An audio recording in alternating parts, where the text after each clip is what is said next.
please like, subscribe, and comment, even if it's just with an emoji. It's a free way for you to support the channel, and for me, it might bring in some money from all the commercials they keep putting on my videos. Or if you're feeling super generous, check out my Patreon or Ko-fi. I've got links in the description. Or you can hit the money heart thanks button down below. Now, let's get to it.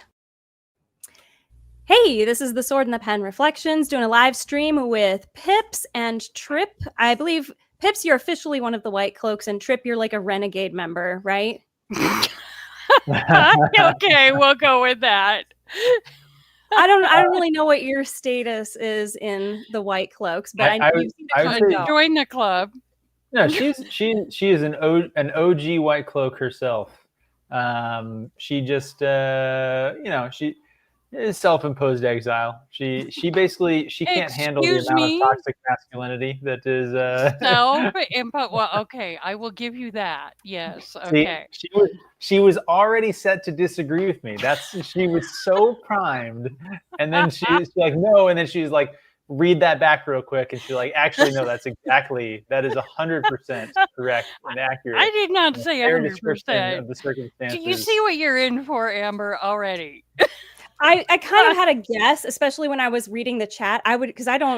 You guys are like, hey, let's do it at 5:30. I'm like, okay. And then I left and then I came back and I was like, the conversation clearly did not end there. It continued. So I got a taste of what was to come. Just rearranging things here so I don't look like I'm looking off to the side. All right. So I think we've all watched, obviously, The Wheel of Time, and I've read, I'm finally getting back into book 6. It took forever because that freaking prologue is insanely long. But have neither of you guys watched The Last of Us? Is that what I'm hearing? I've seen season 1. I have not seen season 2. I have seen some of the reviews, which to include some of yours. You've had some stuff on it, right? Oh, yeah. And that seemed like it confirmed my views on whether or not it was going to be worth watching it. I'm not a huge fan of the property. Like, I never played any of the games, and so like I knew going into it from other people's channels that like the game that it was going to be based off of was going to make some decisions that were probably not going to be great for the story in terms of what was good about season 1 and what you hoped would continue to be good about season 2. And so I didn't invest in watching it. So there it is. Okay. Well, I think you made a wise choice. I'm going insane watching it. How about you, Tryp? I believe I watched episode 1 of season 1. I think I gave it up after season 2 when Ellie I don't know, like she had showed up and they stuck her in a room by herself, and I don't know, she's throwing like a tantrum, or I don't know, that character, not even the actress, but yeah. Okay. So see, I was about to ask, like, am I really drunk or is Tryp really drunk? She said she watched episode 1 of season 1 and then she quit in season 2. I'm very confused. Oh, did I say season 2? I am delirious. I told you I'm delirious, even above my normal. Really okay. So yeah, I gave it up early in season 2, although I did because I saw so much angst, shall we say, about the episode with the gay couple, and spoilers for the people in the chat. Like, I think most of them one of them commits suicide or something or other, and the other one's like okay with it or assists it or whatever. But there was a lot of uproar about it, so I did watch portions of that. But you're talking about the season 1, what was it, episode 4, I think? Yeah, I think it was. Was it the 4th one or the 3rd one? I think it was the 3rd one because Tess had just died. So first episode, the daughter dies. Second episode, Tess dies. Third episode, the 2 guys die. And then the 4th episode, I kind of measured it by like, okay, first it was towns or like locations where they were. And then I was like, okay, no, this is better to just keep track of who dies. But nobody dies for like several more episodes, really. Nobody important. Well, you got the Kansas death, but that's not until 5, 6, I think. And then 7 is that the one with the old Indian couple, and then 8 is the cannibals, and then 9 is the finale.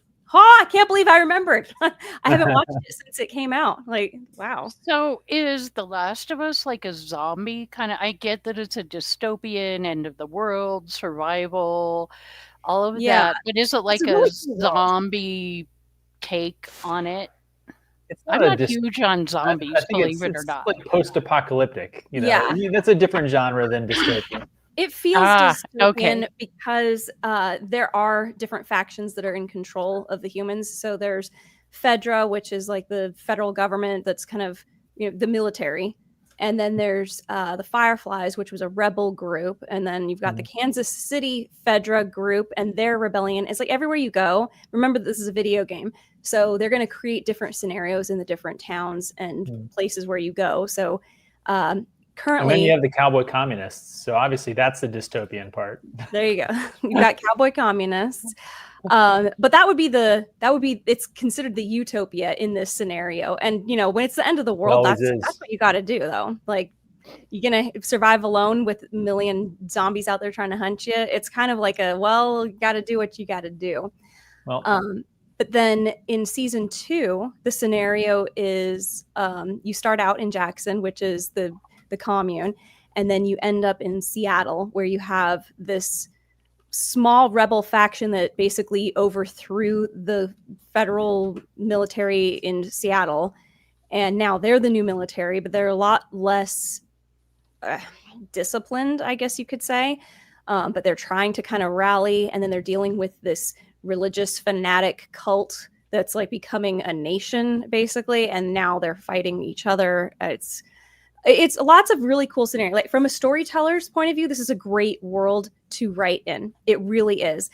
The thing is that it's written by, I don't know anything about the writer, but it seems to be written by somebody who does not know how to write science fiction, because they're not playing with this world or the scenarios at all. It's a human drama, which I could get behind if the world wasn't 10,000 times more interesting than most of the human drama we're seeing right now. Season 1 had better human drama than season 2. Season 2 is like, I'm not even sure who I'm supposed to be rooting for. I think I'm rooting for Jesse, who for folks, guys, I just finished the finale of season 2. What was it, yesterday, the day before? It feels like a year ago, but that was an adventure, and I know what happens, but basically the only person you're rooting for is like, this is the only good character in the entire series, the only good character in the entire series, and it's just a disaster. It's not the main character. So but yeah, it's a really cool world. This should be a writer's playground, a competent writer's playground, and instead it's feeling like a teen drama that's not even a very well written teen drama that they're putting in this cool world that had all this potential. So it's disappointing. It's a very disappointing story. I see some ambitious themes though too, but let me see. We got a couple of comments, and did I make it so that you guys can like talk to comments? Like I set it so you guys can click comments and things. Click them. No. How do I? We can't highlight them or anything. I think you have to make people managers and make the whole thing. Oh, sorry. Okay. Well, I'm going to try and read some of these. So I'll go back really quick, but then I know you guys are both definitely more familiar with the Wheel of Time. So I want to see what people are talking about in the chat really quick, and then we'll get to that. So just a few people. I'm going to skip through here. Tank Beard. I just noticed that Pips and Tryp is on the image too. The live-in box was blocked. Oh, sorry about that. Live-in box? What? This will be fun. Well, we're good. I don't know. Don't mind Tank. He's probably over there drunk and goofy. It's good to. I have to say, it's good to see Tank show up again, though. He hides for months. I don't think I've ever met Tank Beard before. I don't think I've even talked to him. I do recognize Thumb Marilyn, hello, and Demigord, yes, most definitely recognize Demigord. And what is this one? I've never seen this one. Lacuna Twist. Okay, I like that. Hello, LPK. The Lacuna would be a Dungeon Crawler Carl reference, maybe. Oh, you know who? Prophet of the Dragon suggested Dungeon Crawler Carl, and I've been hearing about it all over BookTube. Everybody loves it, so I've got it downloaded. It's ready to go. But I did use my time before this live stream to listen to the first 2 chapters of Murderbot, because you guys have watched Murderbot, right? I have watched maybe 6 episodes, 5 episodes. Oh, you're ahead of me. I think I've only seen like 4 or 5. How about you, Tryp? I think I've seen 4, because since they're just basically half-hour episodes, I'm like, you know what? I'm going to like save up 2 or 3 and then watch them all in one shot. But I have listened to the first book. Okay. So you said you watched the first like 2 episodes, that we said? How many are out, Pips? I think it's haven't 5 checked. or 6 at this point. It's getting close. Probably. I think I've watched 4.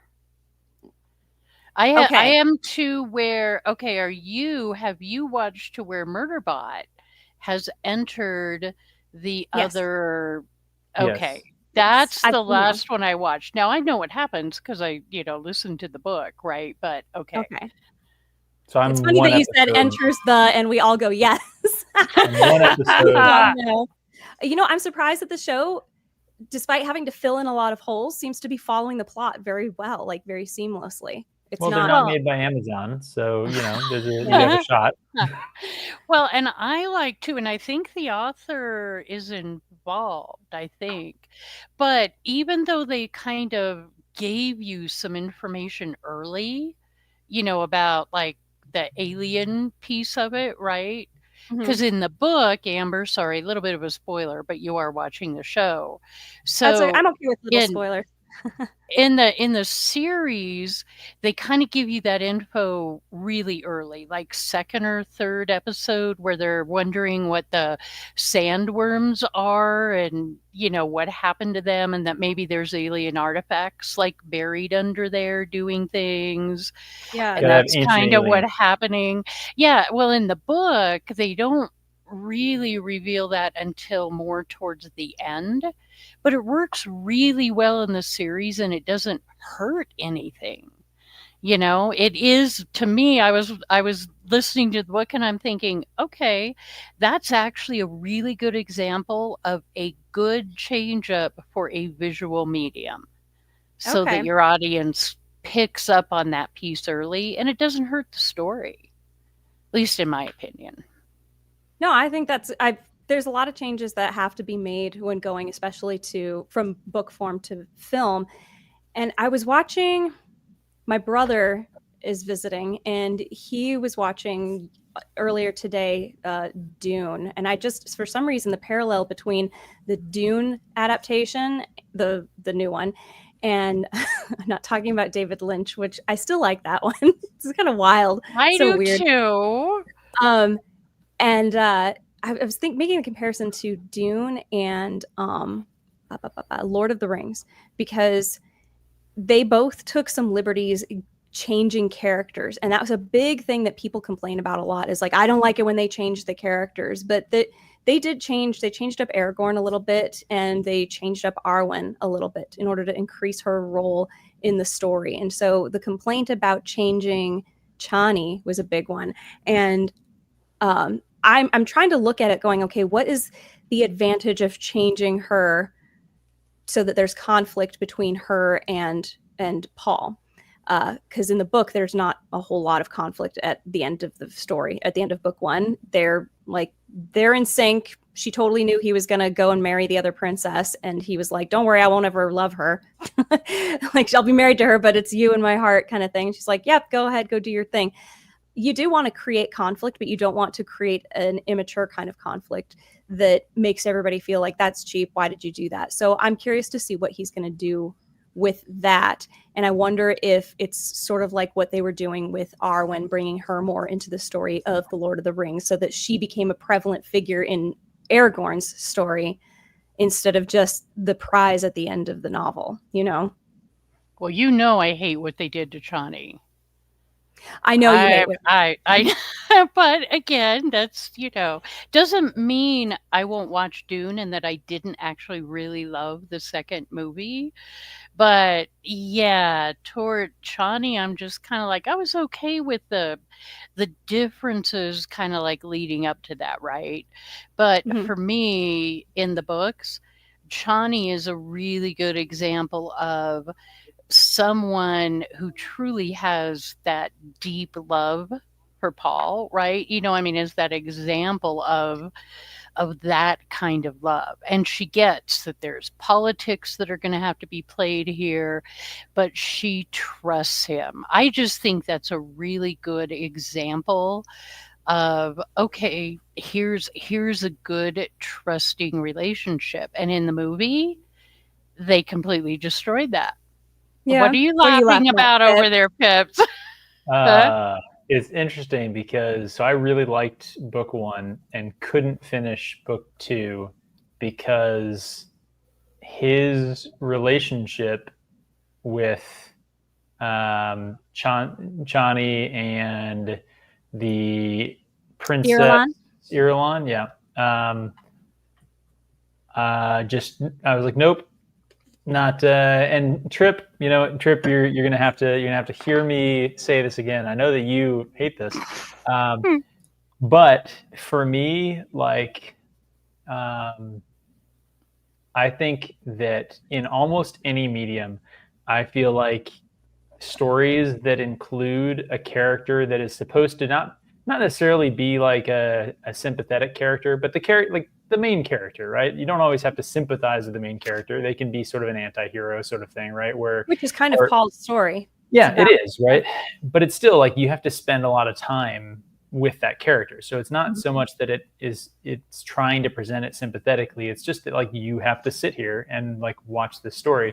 And for me, infidelity being like a part, like a driving force in those stories is like unbearable as like the audience. Like I hate it in movies. It's always a trope that like leads down the same path, and you're just sitting there like the best way I can describe it is like watching somebody like building a train and like getting in a train and driving it towards a cliff, and you're just like, yes, these are the foreseeable consequences of your terrible and immoral decision making.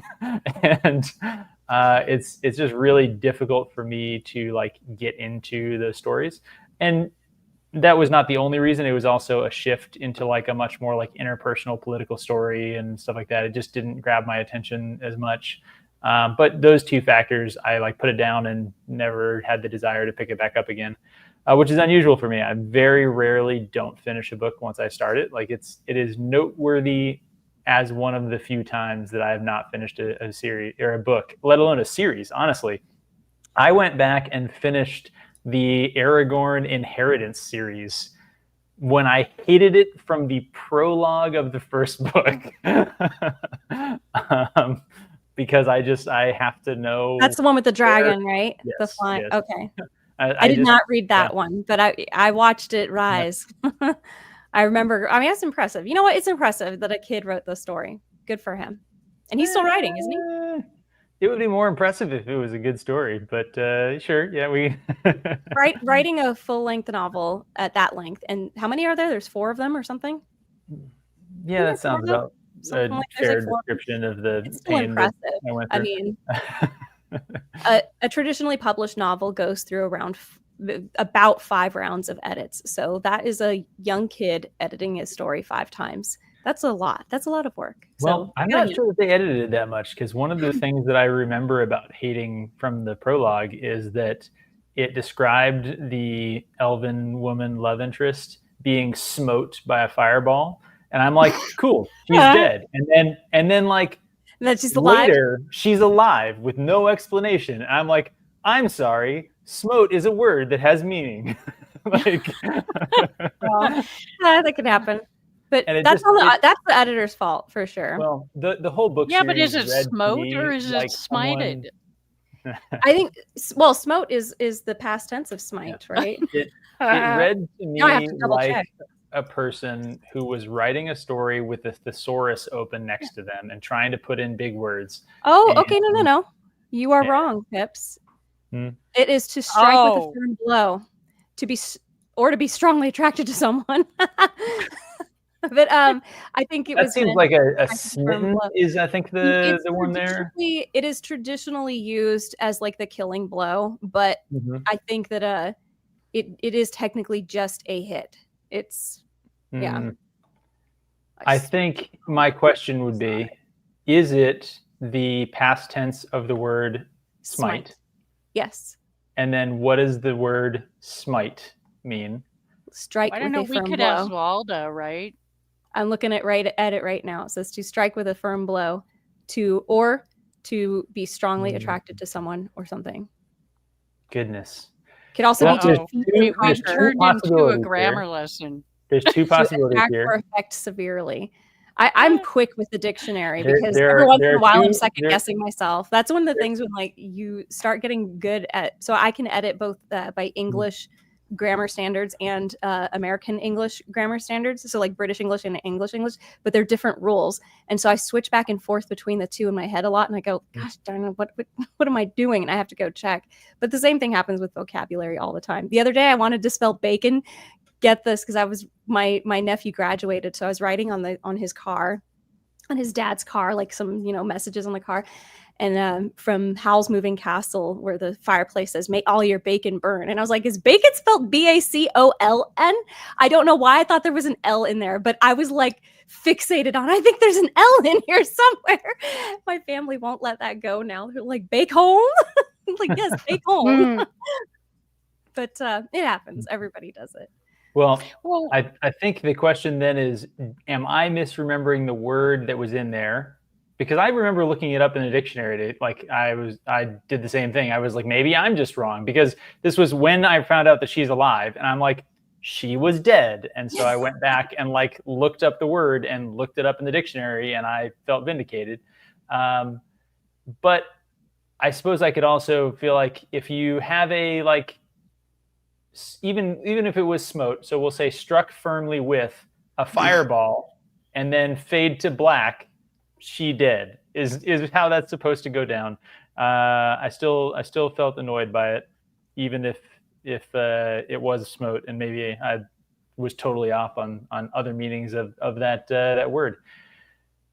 I don't think that changes the overall impression of the book series. I do feel like it has a whole lot of that type of thing where the person, either the editor or the writer, was sitting there with, I mean, we've all read something from someone before where it's like, this doesn't seem like the way that, like, this doesn't sound like your natural voice. Like you are inserting a bunch of big words to sound fancy. Yeah.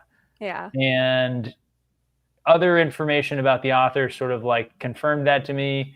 Apparently he wrote one of the later books. He like told fans that he was writing the entire thing on parchment with a quill pen. Other things that seemed very pretentious. Really? That's a little silly. And I'm like, okay, he's a 19-year-old kid who's already sold 2 books and has a lot of success and things going to his head. This is, I think the movie had already come out. So like, there's a lot of things going on there. He's doing better than we are. Gotta give him that. He did better than we did. So I'd have to find out. I'd have to find out whether or not he's married and has a family and different measures of success. But yeah, okay, that's true. But he's doing better than me, no matter what. On your measure of success. Yeah. But so yeah, as far as like, letting things go, probably one of the most hilarious things that I found in a book that was published, and it was oh my gosh, it was like a cultivation novel, martial arts cultivation. The first of 1,000 steps or something like that. I forget what it was. It's written recently, and I just wanted something easy to read to. It's like a middle grade, maybe young adult novel, and it's set in ye olden times. And he says a light bulb went off in his head, and I go, a light bulb? I just flipped out. How did that get past every single edit? This is like supposed to be medieval times. Were you watching Wheel of Prime the same way that Dane does, where every time they would drink out of a glass, you'd be like, there's not glass. Or if they said okay or prick or no. Sandwich. Sandwich is a reference to the Earl of Sandwich, who doesn't exist in the Wheel of Time. Yeah, okay, we could go down that particular rabbit hole again, because how do you know if Wheel of Time is a future age of ours? By the way, then there Dane was in the could chat be earlier, rumors. so. I know, I saw him. You know how much I care.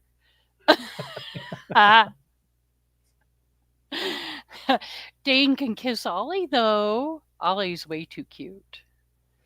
Yes, Dane's new puppy is such a cute little fur ball. It looks like a small bear, doesn't it? Am I the only one who thinks that? He might grow into a big bear. Well, I think it stays the same size. The whole, like, isn't it basically? Speaking of bears, we were talking about The Last of Us Season 1, Episode 3. Well, we were also talking about Dune, and I wondered what you guys thought about Dune Prophecy. Oh, okay. I like the plot. I like the actors. I like the set. I like the design. I like the music. I like everything except the freaking dialogue. The dialogue is written for high school watchers. It's not good. But everything else I think is brilliant. I think it's like, this is good. Just keep doing this. It took a while for me to get interested in the main story, but that dialogue is just so bad. Listen to it. Listen to people talking, and you're just going to cringe on yourself. Sorry, that's what I have to say. Tell us how you really feel. So should I start watching it or no? Dune Prophecy? It might get better. Decent. Yeah. There's nothing in it that I could say is like, oh, this is a ruined story. You'll never enjoy it. It's fascinating. It's an interesting story. They're taking some liberties with I wouldn't say with the lore, but with, filling in the holes. I don't know all the details of the things that are in the lore anyway, but I already know that they're doing that. And the characters are interesting. I wish there was a more virtuous protagonist that I could get behind. And I don't mean that the protagonist has to be virtuous, but somebody to be like, this is what everybody should be, but they aren't.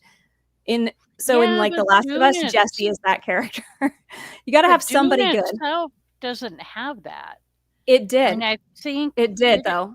Paul started out that way. It's the fall of a hero. He started. Yeah, I guess that's true. But I don't know. I thought I was watching Dune Prophecy after Wheel of Prime, or kind of, I can't remember if they overlapped. I want to say they did. So the dialogue didn't bother me at all. In comparison, it's just like, okay.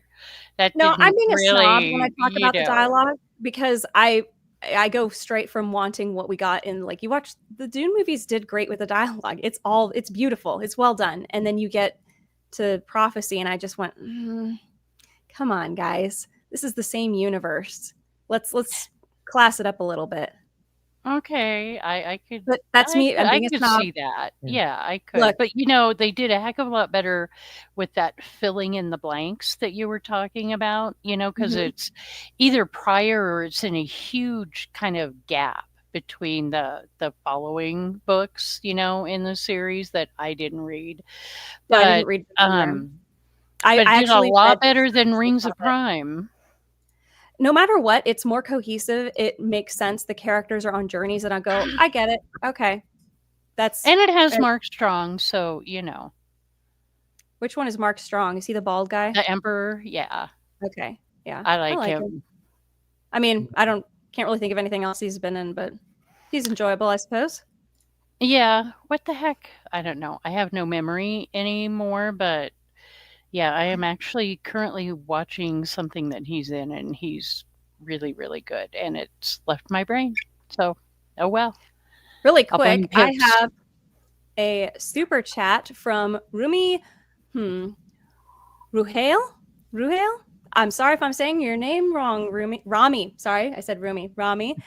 Love your work. Would love to see The Last of Us 2 playthrough. So I actually have no idea how to play video games. Like, I'm the worst. I just can't. I have never owned a video game console. There's never been one in my house while I was growing up. Like, I was already in college when my family got a video game console. That was my parents, and my younger siblings played it, but I never did. So I think I've played for 2 hours total in my entire life. But I will be watching the footage of it. Some people have sent me links to watch the footage. I will do a watch and react, but I'm only going to do up to where we are in the show. I kind of like the idea of watching the show first and then reacting to the game. I feel like it's since I've already set that precedent, I need to continue on that way. I don't know. We'll see how I feel. I might like it so much more that I actually want to watch it to the end. We'll see. But I've heard it's much better. But thank you so much, Rami. And I hope that I keep making stuff that you guys enjoy. Okay, so we were talking about, we just barely, like, we got onto Dune Prophecy. But did we discuss, shoot, what was it? There was another one that I had on a list of stuff that we were going to talk about on here. Severance. Is it?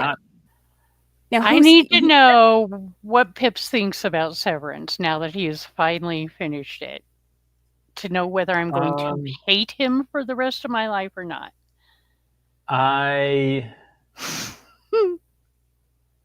think overall I really liked the show. It's okay if you don't like it. I mean, yeah, I mean, I really liked season 1. I mostly was kind of, I wasn't like binging it, but I would watch like 2 or 3 episodes in a row, I feel like, for most of both the seasons. So it definitely like gets your attention.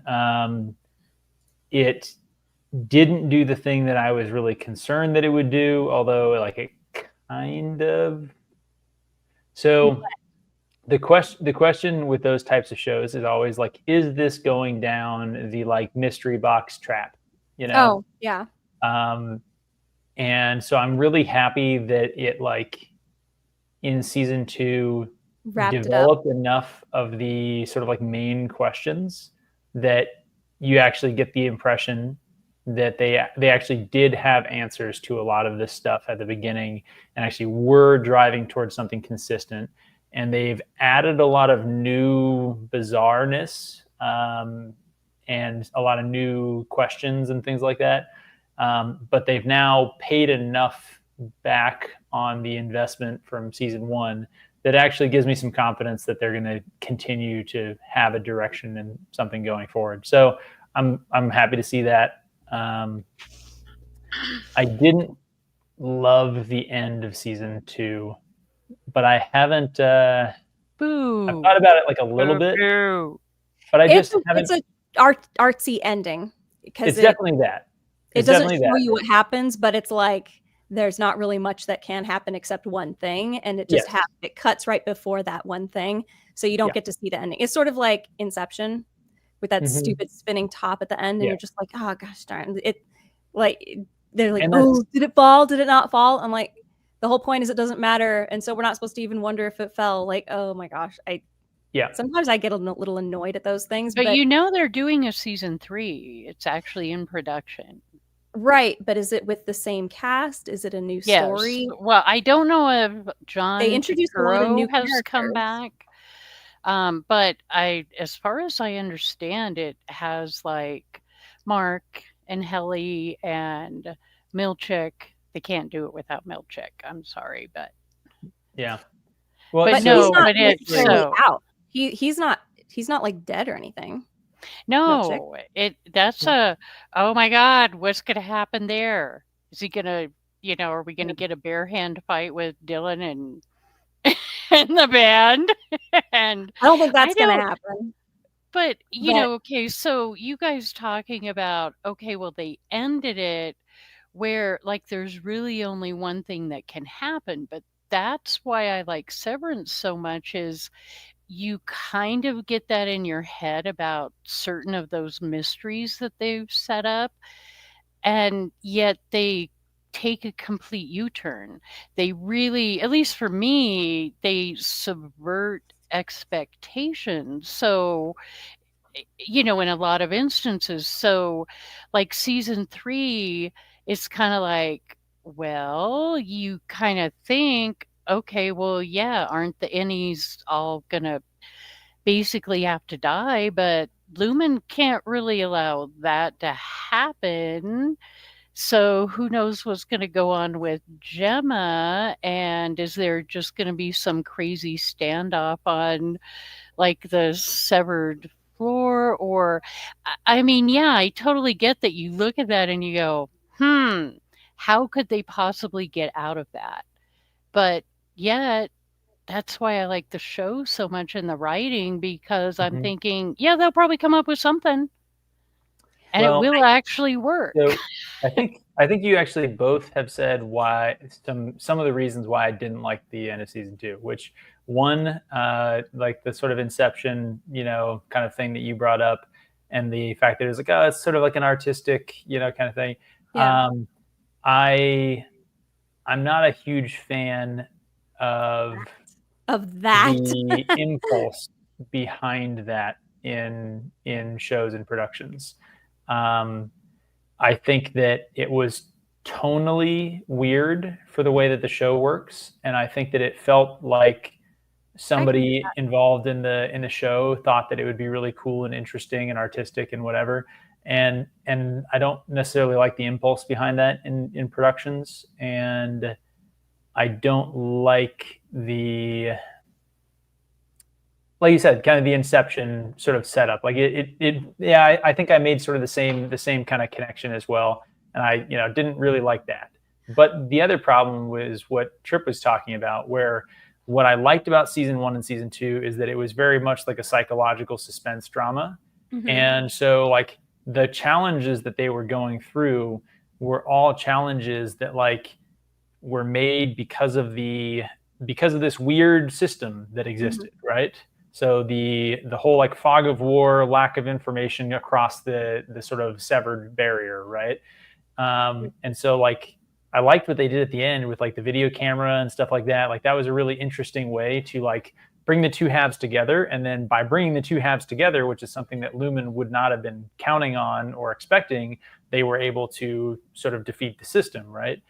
But the problem is that Lumen is still a company that has all of these like assets and security and all these other things, right? And so you're left with the end of season 2 where, and this is, I mean, we've been talking spoilers, but I guess I should really say spoilers if anyone has not, seen the end of season 2, I guess.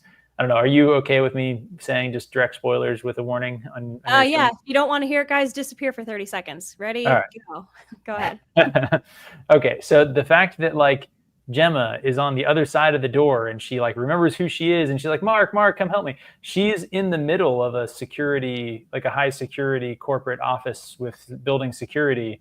Yeah. They're just going to have 2 strong guys grab her and walk her back into the severed floor.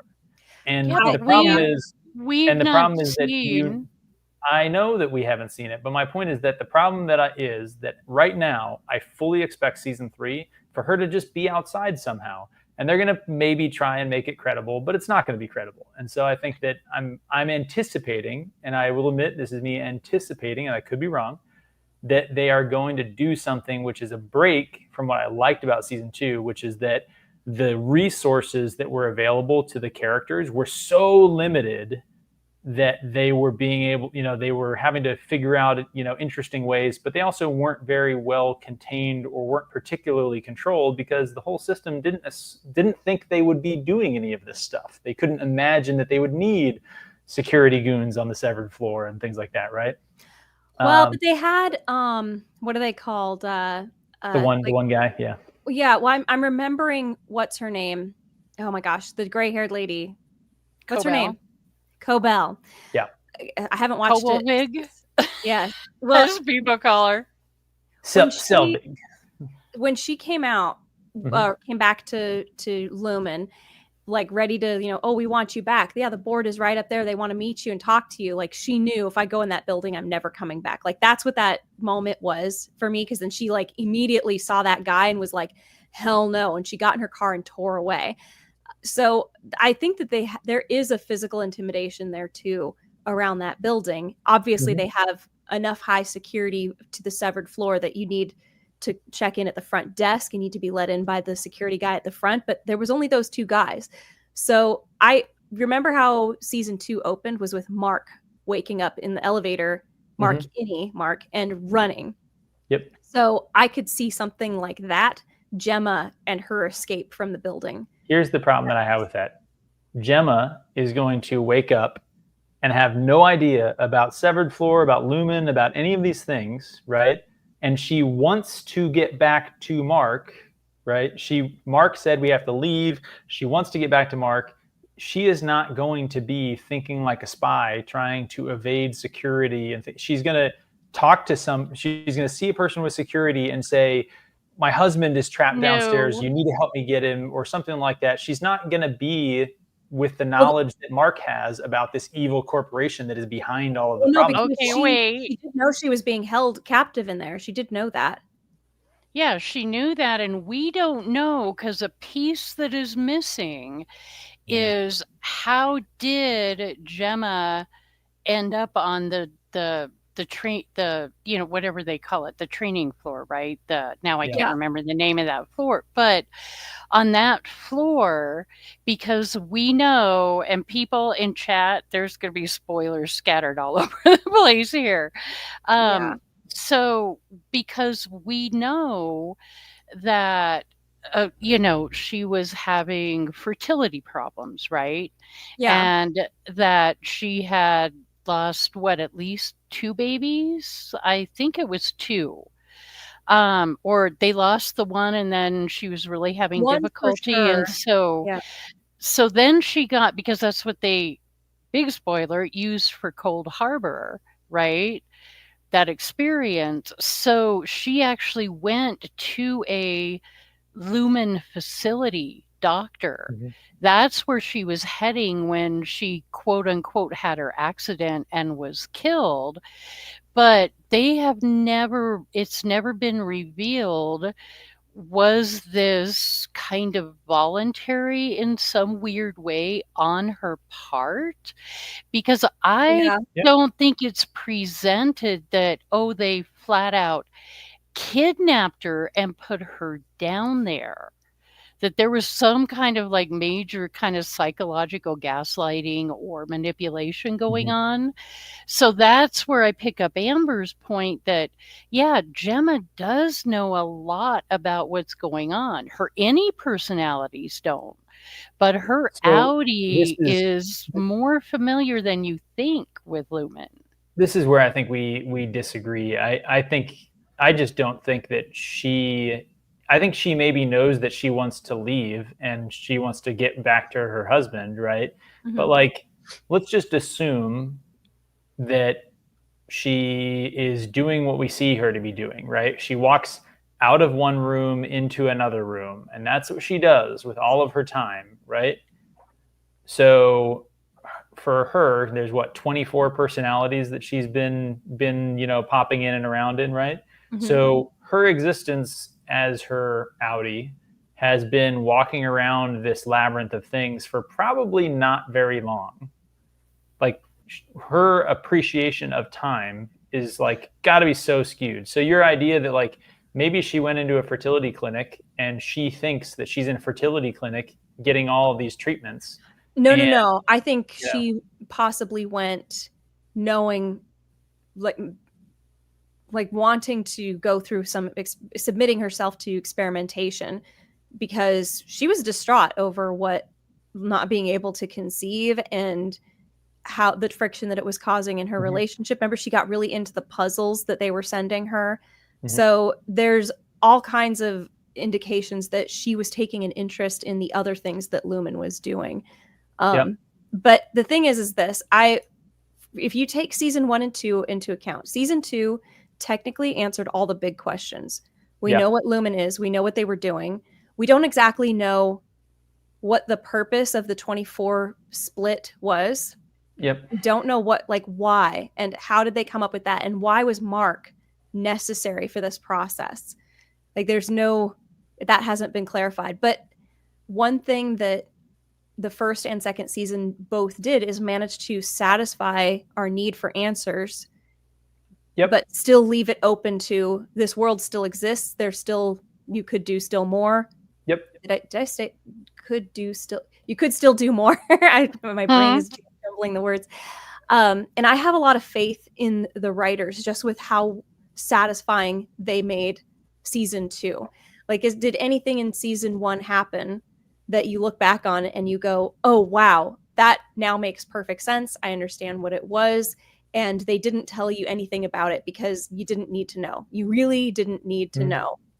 So 100% agree with you there. That's why I was kind of thinking through it and saying no, I really enjoyed the show. I still I liked season 2.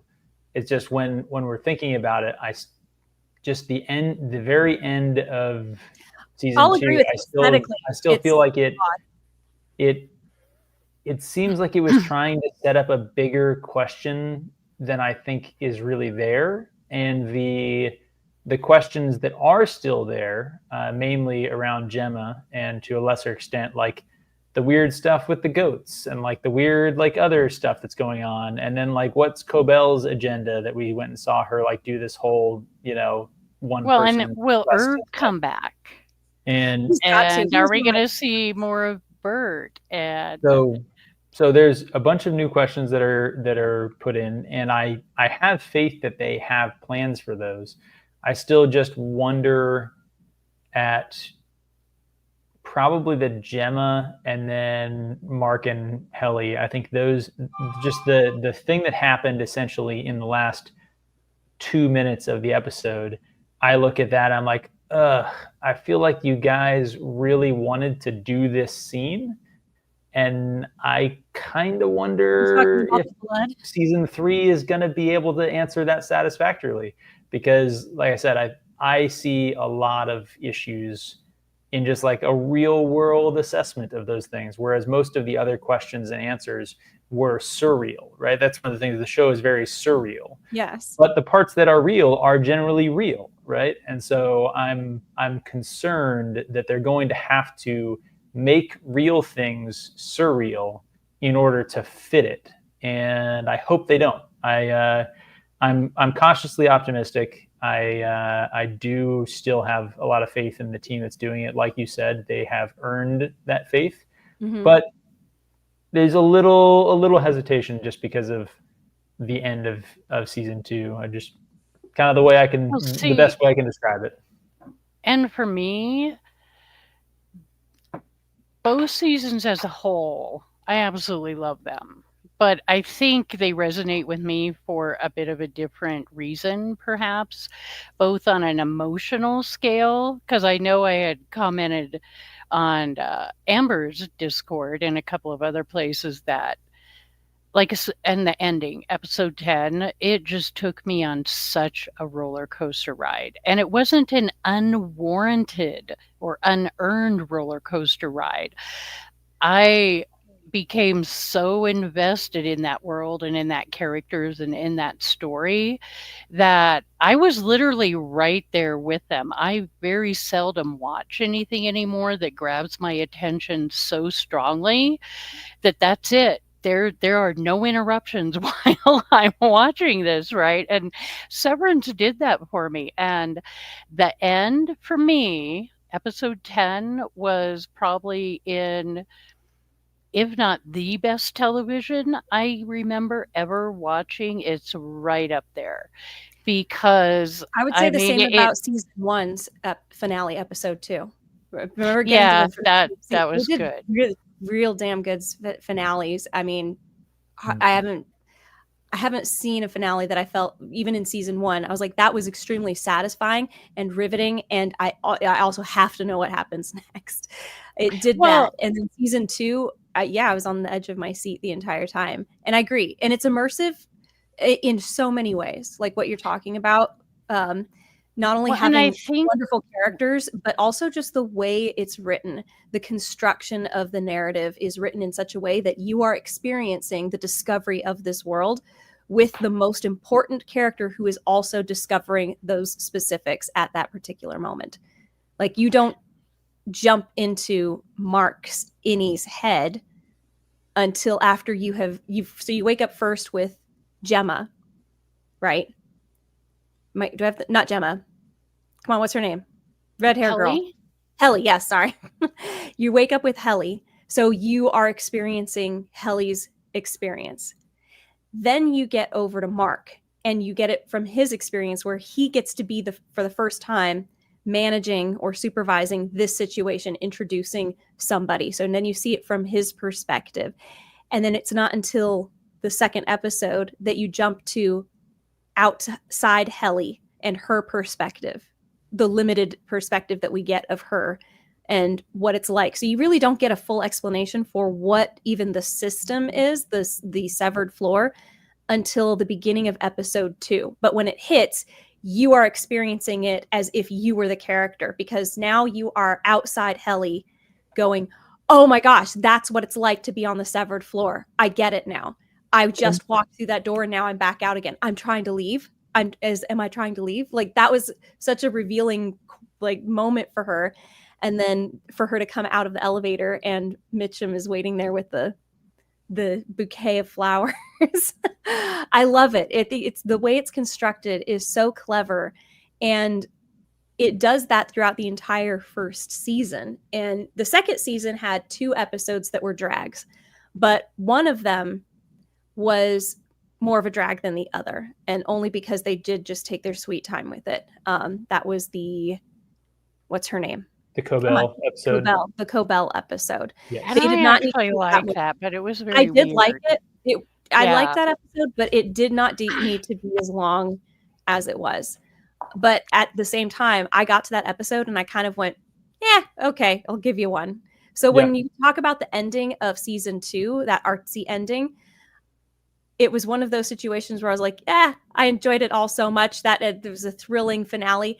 I will let you do your 1970s still shot on film ending and let you just have that. Like, I didn't mind it because of that. And also I know that what's his name? Come on, Zoolander. What's his name? Oh, Ben Stiller. Ben Stiller. He loves film, old film and shooting on film and traditional Hollywood. Like, remember, he grew up in Hollywood. He's been in movies since he was very young. And his father is an actor. And I think he's an artist at heart. I've said this, I know, in my Discord a lot, but I think that he's truly an artist. But he's also just good at people like this. Like, think about the stuff that what is it? The Cable Guy was his, right? The Cable Guy, Zoolander, something about Mary, like all these things that were his, that he did. He knows how to tell a story that people like, and it's funny. And Walter Mitty. And then I was going to say this, but I think because Walter Mitty is that was like his sole project. Like, that was the one that was his great love, was Walter Mitty.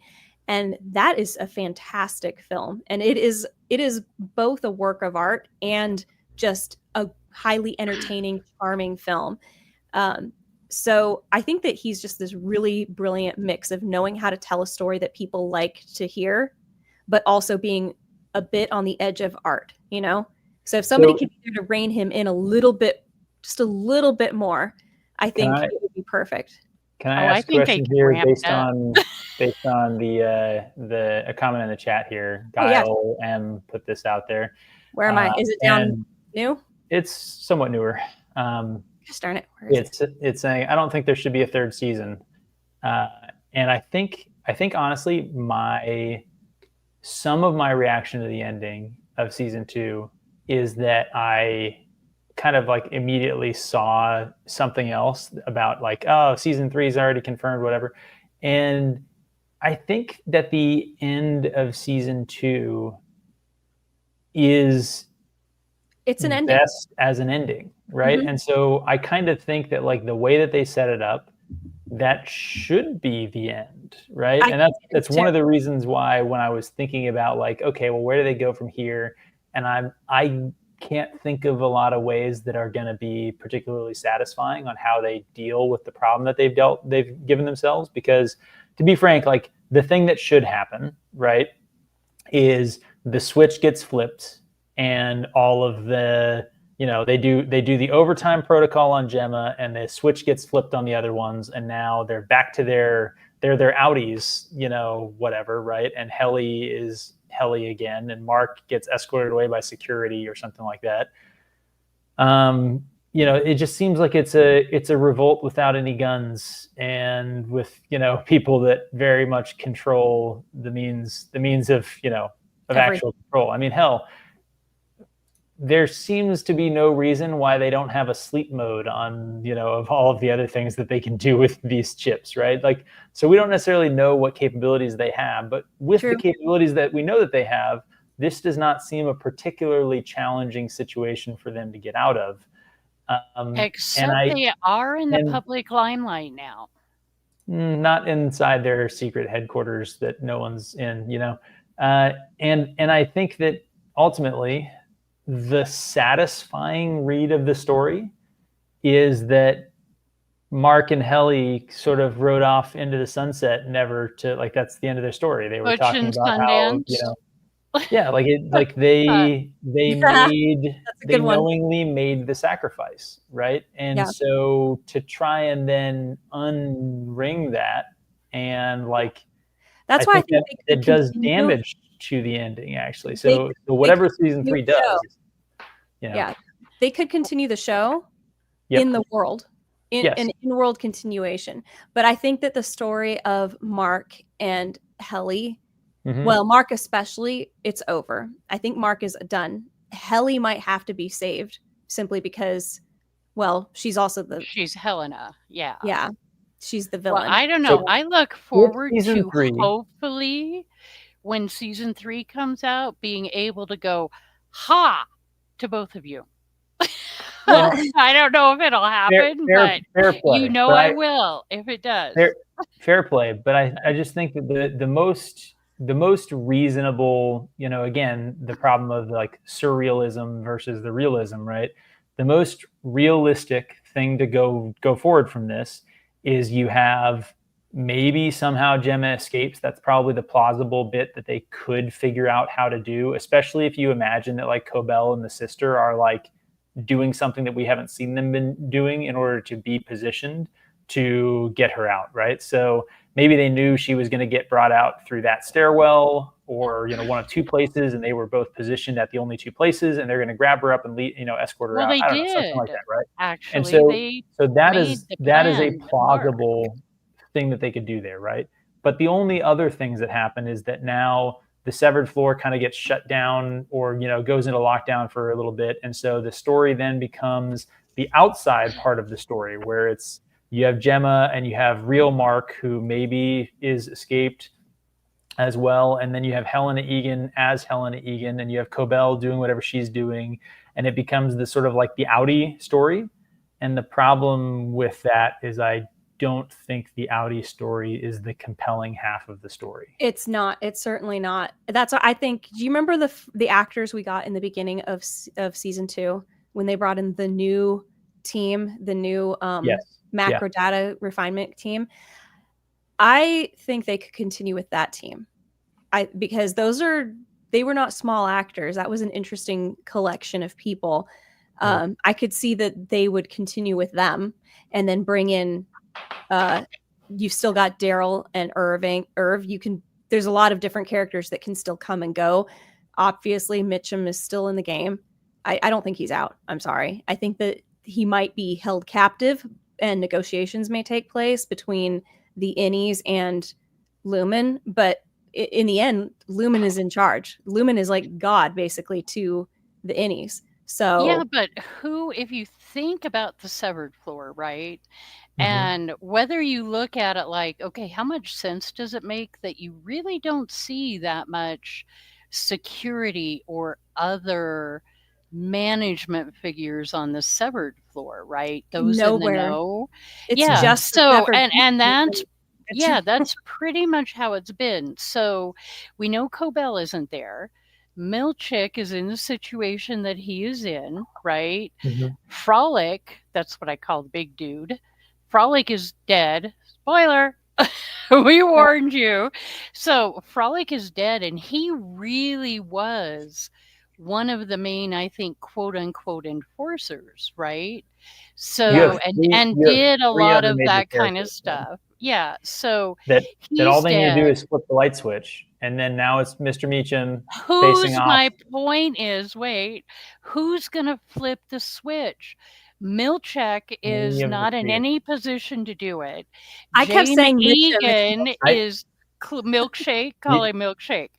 So James Egan is James Egan is clueless, right?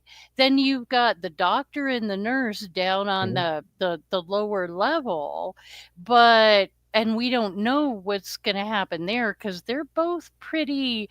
Not that they're clueless, but you know, are they in any shape at this particular point to make their way up and flip the switch? So you talk about, hey, Lumen can just flip the switch, but in this particular facility at this particular time and the near future, who's available to do that? Yeah. It's a very stark setting, hard, like, and they established that from the very beginning, just with Mark walking down endless hallways with nobody there.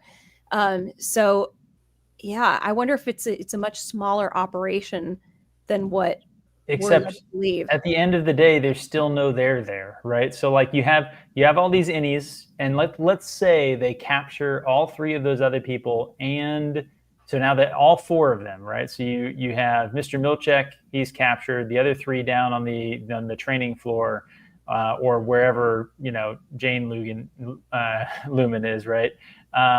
You have all 4 of them get captured, and let's say nobody else in the building knows what's going on, right?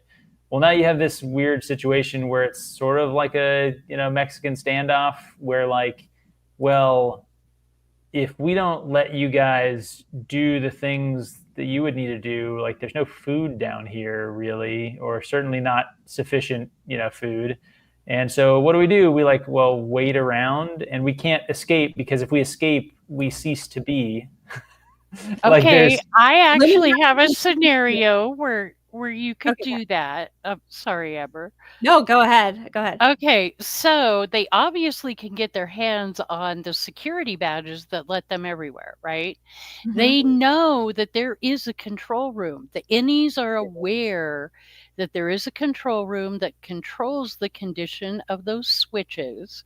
Okay, so they could very well security loophole after the whole Heli R making. Okay, but that would be again the problem of the realism becoming surreal, right? Like, yeah, so they move it, but right now the innies have control of the severed floor, and they're not stupid by any means. So, even if you're looking at it from a logical standpoint, they could investigate, right? They've got the security badges or access to the security badges to do so.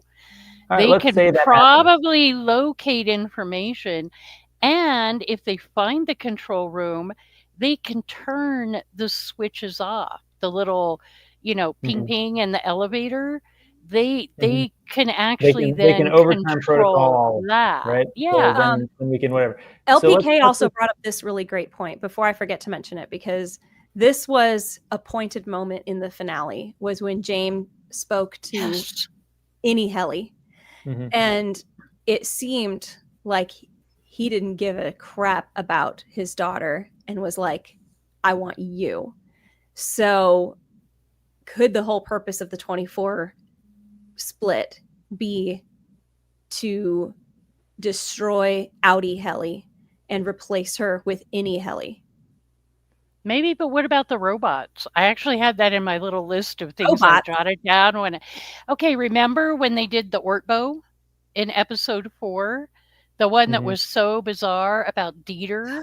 Oh, yeah. I want to know, was there ever really a Dieter, like or was this... I think those are like dolls. They're like automatons. They weren't like active, normal. Except for Milchek talking with the one and seemingly kind of having a conflict with it.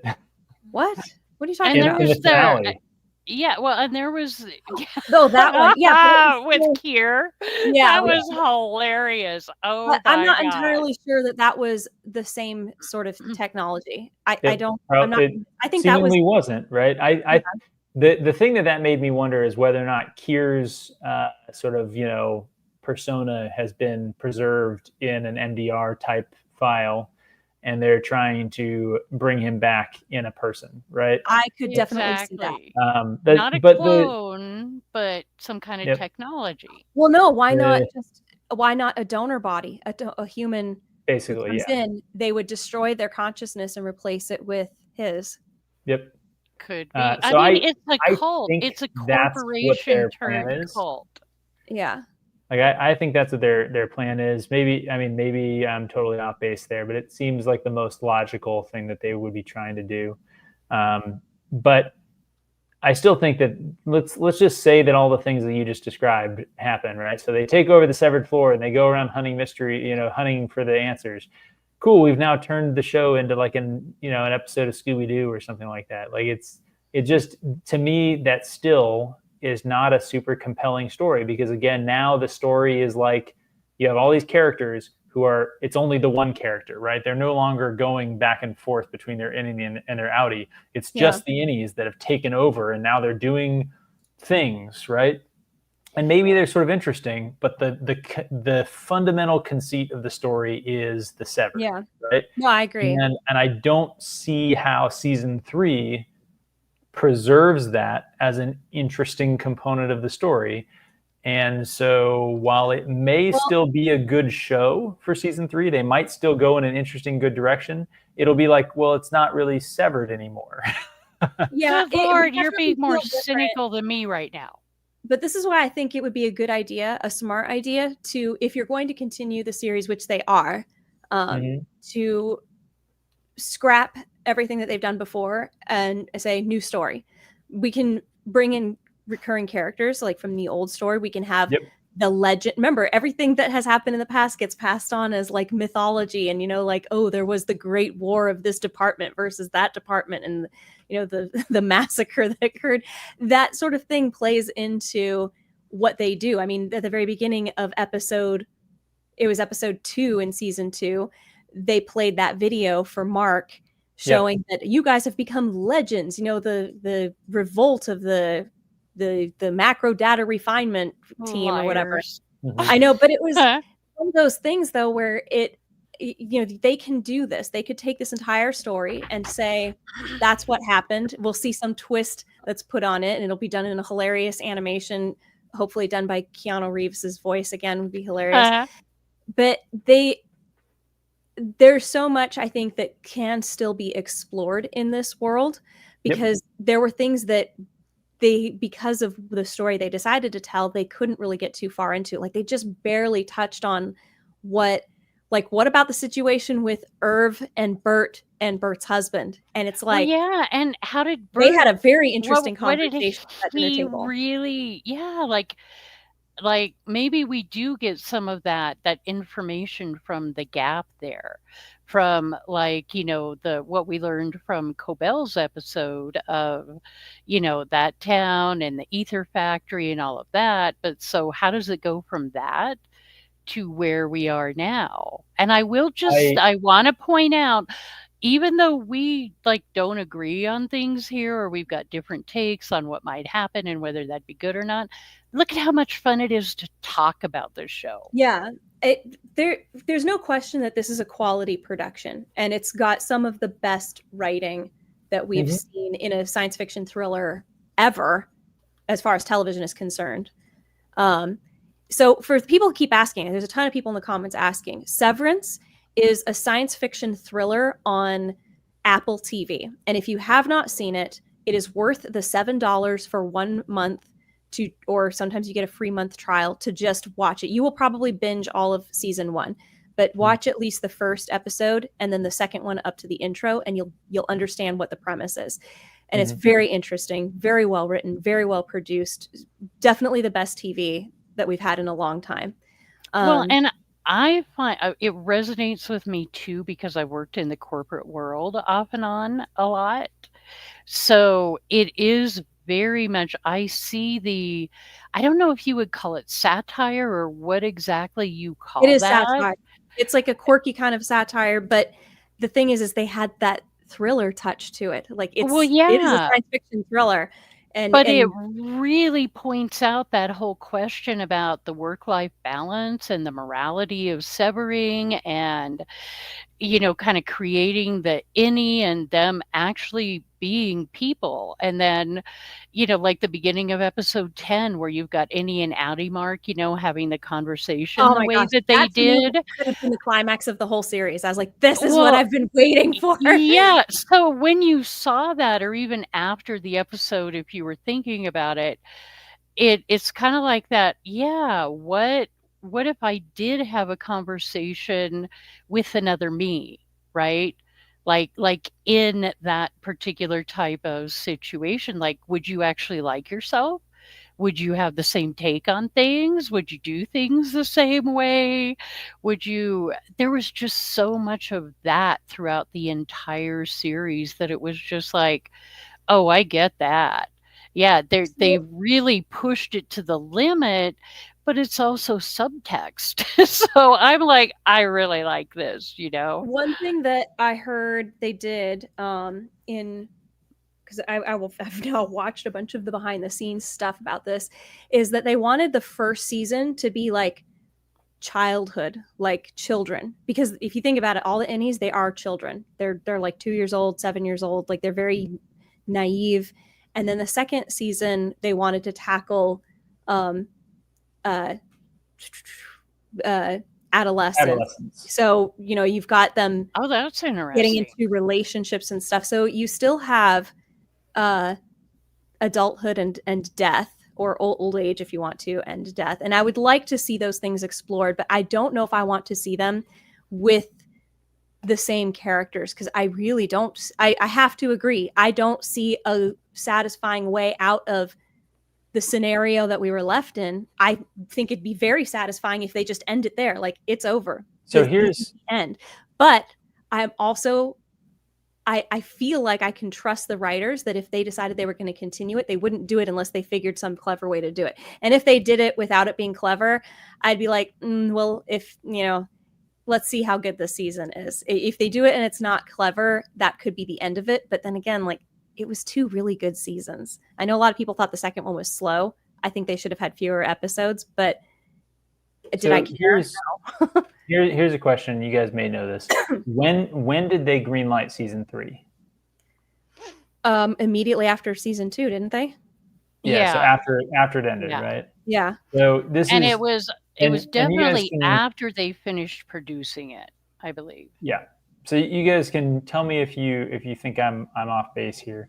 One of the things that I think one of the reasons that I like have just and it's kind of hard to describe, but like the unease or disquiet or the issues that I have with the NA season 2, right, is that I do feel like it's an ending, and in fact I think like it really should be the series ending.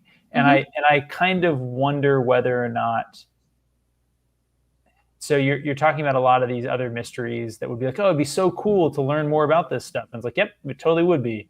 And I kind of wonder whether or not those are things that they wanted to explore, and they weren't sure if they were going to get a season 3. And so they kind of like, they did the season 2, and season 2 was the ending that they were planning on doing. But now they have a season 3 that maybe they didn't know they were going to have. And so now season 3 is going to be attempting to explore some of those other things that they set up. But like, they really should have been explored before the ending that we saw, right? No, Miller has talked about that, actually. So what did he say about it then? Because to me, I didn't want to interrupt Amber if she was. Ben, he has, like, I can't remember if it was in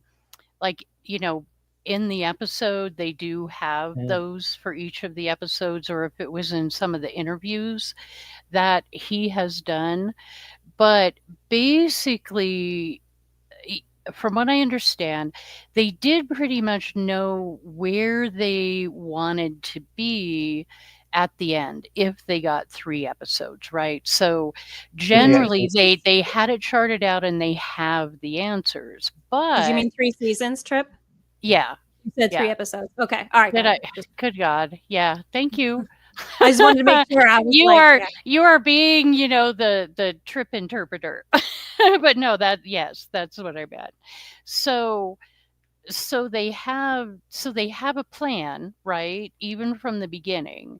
So generally they have a plan, but he does talk about how the finale of season 2 is, like Pips is saying, it is an ending. And if it was necessary, it can be a satisfying ending. Now, is it the ending like that they had planned all along? not necessarily, but he said, when you look at the finale, it's one of those where it can be an ending, but it didn't have to be the ending. So it was kind of like they had a plan A and a plan B, right? So, anticipating honestly, none of that makes me feel better about season 3. Well, I don't care. I'm just answering your question, okay? I don't know. Like Amber, I really have faith in, I think his name is Dan Williams, I think is the writer. Yeah, Dan, the guy who wrote it. Yeah, I really have faith in him. Team. Yeah, and Ben Stiller. I really do with what they've put together. But we'll see, won't we? My hope is that, because I know that they've hired a writing team that has now rented an office in LA somewhere. Like they have assembled a writing team in LA. No matter what, I think it's a fine thing to have lots of heads pushing out ideas, but the final call needs to be with what did we say his name was again? The main guy? Jenkins. Oh, sorry. Oh, you know what? What was it? What did you say his name was? Something Williams? Something? Dan Williams. Dan Williams. It's his concept, and he's the one that is the main writer. There seems to be a lot of input from Ben Stiller and even Mark. What's his name? The main character. Like I said, I agree with you guys that like I am cautiously optimistic. Optimistic because season 2 I think was an improvement even on season 1 overall. And season 1 was really strong. It's unusual already to have a show that had a strong season 1 have an even better or just as good season 2. So like that, like kudos to them, and liked it, appreciated it, respected the process that got them there. But as unlikely, as statistically infrequent as it is for a show to have a stronger season 2 than season 1, season 3 that's a stronger, that keeps up with season 1 and 2 is even worse. You have like basically like The Wire is the only one. I don't know. As long as we get Milchek doing some kind of weird dancing again, I will forgive them just about anything. Dancing. The acting too. I mean, like I said, I just did a rewatch of season 2 over the last week or so, and the quality of the acting just blows me away. I mean, it just does. The entire show is cinema. It really is good enough. I would watch every episode in the movie theater and be like, yep. Well, maybe except for those 2 episodes, but literally only because I feel like they should have been condensed into one. Okay, here's a random side question. Okay. Because I think we're circling around like, we really liked it. It was great. We hope season 3 is good. There's a few things that, for at least Amber and I were like, a little hesitant, but like, hey, I have some faith in them, and like I'm gonna watch it, and hopefully it's as good as it can be, and hopefully they do something that I'm not anticipating and it goes off well, right? Have a side question though that's just a little more granular. In episode 10, was I the only one who was watching Helly's character and thinking that she might be Audi Helly E instead of Helly R? No. They were not the only one. They've set that up for us, haven't they? We're all like suspicious and like especially when she says to Mark, I'm her. I'm her. Yeah. I know. And I just watched that again last night, and I'm going, because I will say that was my first impression, and there was a couple times where I think they played it strangely that I kind of lost faith in it a little bit.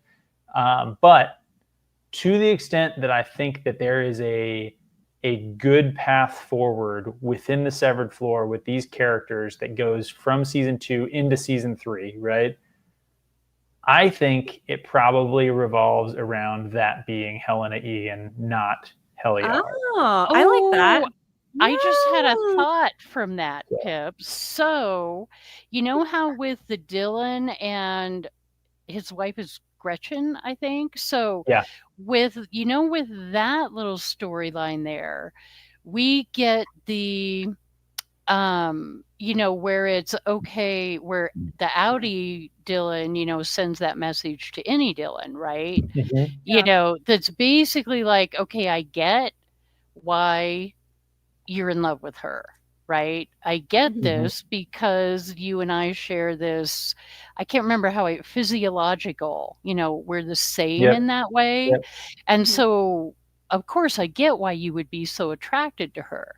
So tying that into the whole Mark and Helen kind of through line there. Yeah, and I've always picked up on, I think they've hinted to the fact that for whatever variety of reasons, Helena is fascinated by Mark, both outie Mark and innie Mark. And if it is Helena, it's like, I think she fell in love with him when she became, when she was playing innie and, when she was watching all the videos and all their interactions. So maybe. Yeah.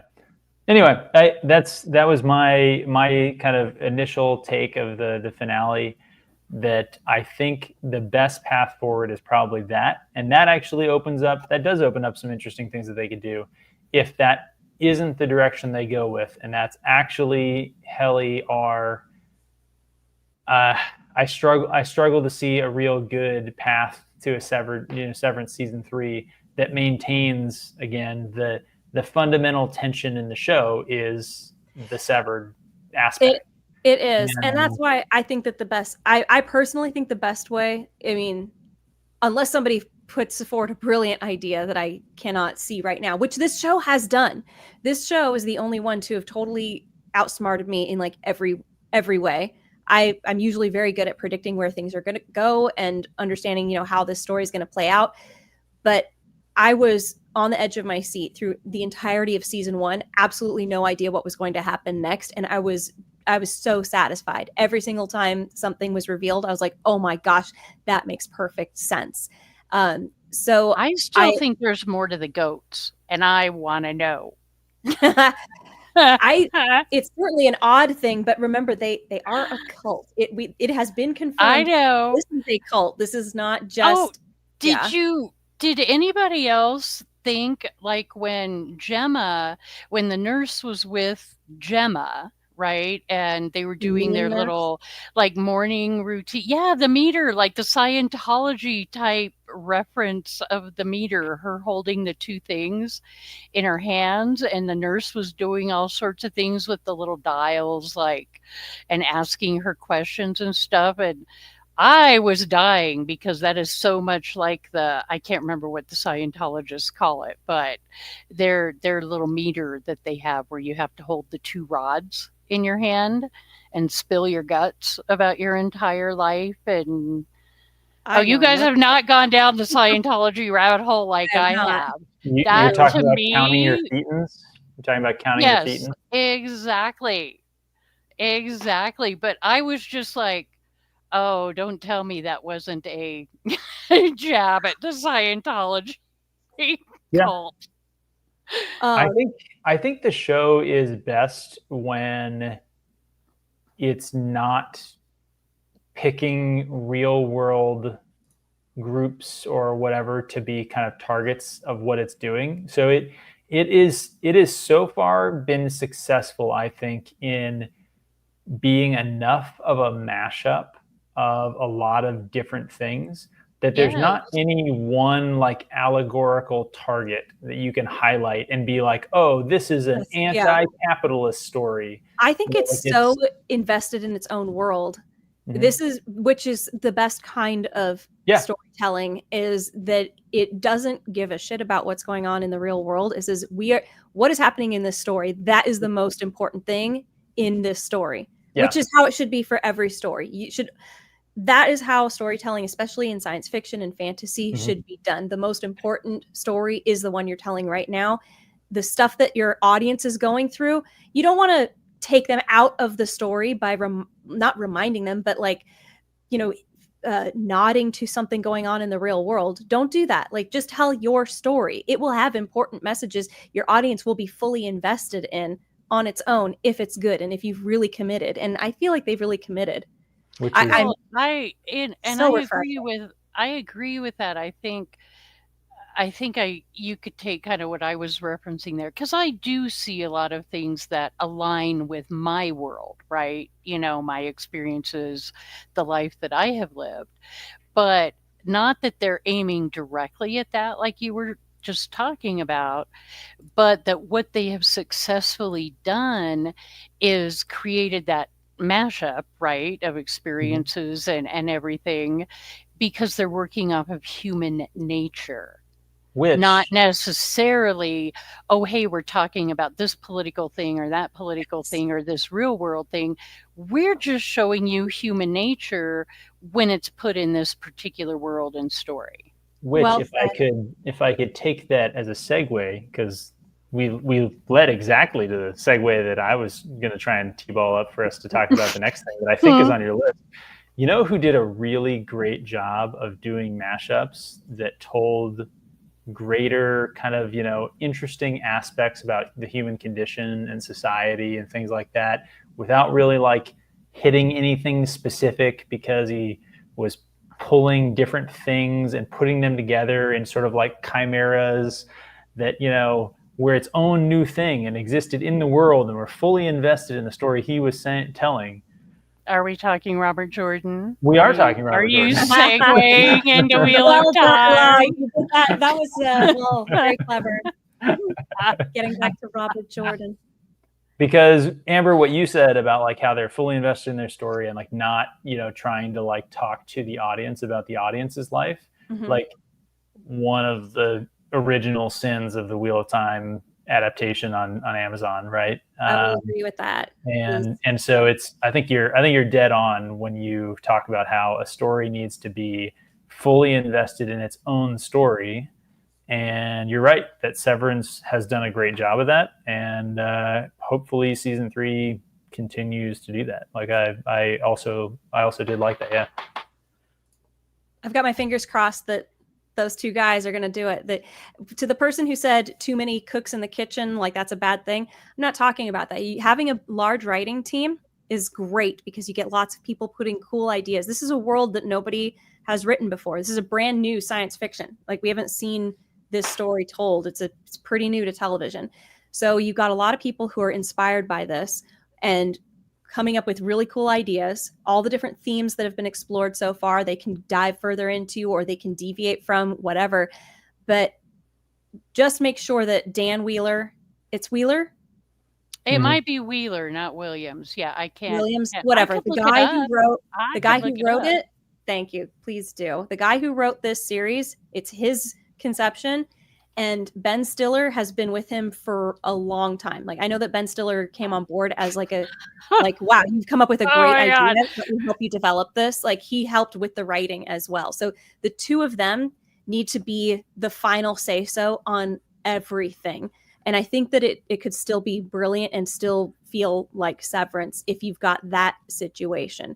Because that's how, I don't know what has changed in Hollywood today, but TV shows used to be headed by pretty much like one mind. Like, remember thinking of Gene Roddenberry in Star Trek, right?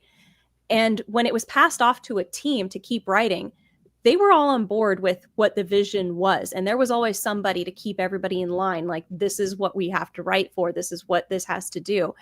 But it wasn't like, oh, I get to do my thing, and the other writer comes in, I get to do my thing. I think you see evidence of that. A lot of different cooks, like what you're talking about now. But if we have a lot of people working on the project, but these two gentlemen have the final say, like they are really the ones in control, it can still be good, because this is how TV used to be made. It can be done. So, sorry, Ed Pips. I know. I have two potential explanations, and I'd be curious to hear your guys' take on this. Go ahead. I think one is what I would call the like writing for a modern audience problem. This idea that like we need to be maximally inclusive in every single story that leads into this writing by committee problem, where you need to have a thing for every segment of a possible imagined market.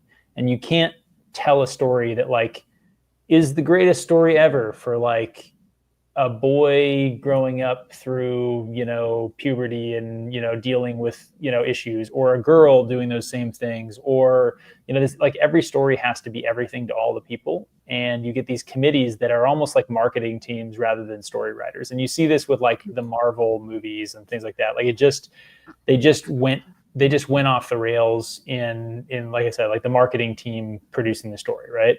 And then the other problem I would maybe say would be the attempt to bring in, and I think a lot of people look at this as a like, you know, trying to bring in more diversity into the writing room or whatever. I don't actually think it's that. I think there was a push to try and bring in like new people into the writing rooms. And so the old system was you had like a few really important, really like powerful in the industry, whatever, who like, you know, hey, this is your show. You're the only person in charge of it. And now what you see happening is instead of having a lot of writers who have a really deep resume sheet, you have, you know, or rather a relatively few number of really big writers who have a deep resume sheet. Like it's Taylor Sheridan today is like unusual for being like yeah. You know what he is, and to his detriment as he gets too many projects, I think. But now you start seeing this rise of like these people who have written like one episode for this show and one episode for that show and one episode for this other show, and then they produce for like, you know, 3 episodes of a season on this, and it's like this attempt to like resume pad for a next generation of writers and like and in, you know, industry types, rather than what I think used to be the model, like you said, where you like this was your show and you like lived or died by the success of this show. So anyway. From what I've learned of the industry, there are also tiers of authority. So not only like, let's say showrunner, for example, and then there's the writers under the showrunner. And I think that you've got committees with the showrunners, or not the showrunners, the writers. That's a big issue. And then then there's the showrunner. And then above that person, there's the department head. And then above that person, there's another one. And then there is the marketing team, and they will like, I don't think marketing exactly, but there's going to be different tiers of authority. And I think there's a major problem when all of them get to have a say in what happens. I think it's because it's not just in the writing room where this committee issue comes up. They may come up with something great on their own, and it may be cohesive. It may be something that actually is solid. It's focused. It works. But then you have above them these tiers of people, and it has to get through them too. So you're saying that it's not just a horizontal problem; it's a vertical problem as well. It's also a vertical problem as well, and I think that is why we're seeing this. Yeah, and these are not people who are writers or have any turtles all the way down of storytelling. Well, yeah. What I was told was these are people who get into these positions and they're like, I'm so lucky to have gotten into this position because I have no experience doing this whatsoever. And then they just produce what they like. And if they don't like something, they'll say, you need to change that, and be like, no, that's not going to work for the story. Like, I don't know. I just don't like it. Just don't do it. And so they have to change it because this is the authority over them. Yeah. And that's why we get weird ass decisions in storytelling being made. And you're going, why did that happen? It may be that your committee of writers who possibly do have training and are good at storytelling and have decided to come together, go, we did what we could, but somebody up there who sits in a desk and never comes down to the production at all told us we had to do this, and so we had to. And that's just a disaster. There needs to be some major simplification and restructuring in Hollywood, especially with the streaming, the way that's done right now. Obviously, there are a few groups that are doing it well. I think it was A24 has done pretty solidly with putting out some good movies. I don't know what Apple has done to collect such a successful team, but pretty much everything that they're putting out right now is at least good. I would agree with that. There is almost nothing that I can think of that Apple's put out in the last couple years that was like garbage, unwatchable garbage. Yeah. And I feel like whereas you look at the other streaming services and like even Netflix, which was like the gold standard, like Netflix, you know, gets 5 times as many views as any of the other, streaming, services. I feel like Netflix is like also mostly garbage, and occasionally they get a big hit show. I think it's a real shame that there's also just so much being produced. I think a lot of talent is spread thin. You mentioned this before, lots of new people coming in and doing stuff. Your talent is way too spread out. It's funny you say that. That's been my argument about, like, people point out, like, why is CGI worse today than it, was that reason right there. And I've always made that argument that, like, the issue with it is that CGI is an artistic endeavor. And even with all the new technology and whatever, it's still, you have some really talented artistic individuals who are really, really good at it, right? And I would argue that there's probably, compared to the demand, there's probably fewer really good, talented, computer graphics artists in the industry when you look at the number of things that need that sort of work versus 20 years ago. So it used to be that, like, if you were doing the big budget sci-fi or fantasy, you needed the CGI and you got the people who did CGI, and most other projects like weren't using it at all. So like there was this amount of demand and this amount of, artists and good teams and stuff like that. And they're spread too thin. I think you're right. Well, I hear everything you guys, been talking about. And the one thing that all comes together into for me is a singular voice. And I don't care whether it's, a streaming studio or a writing team or, a corporation, an organization, a regular business.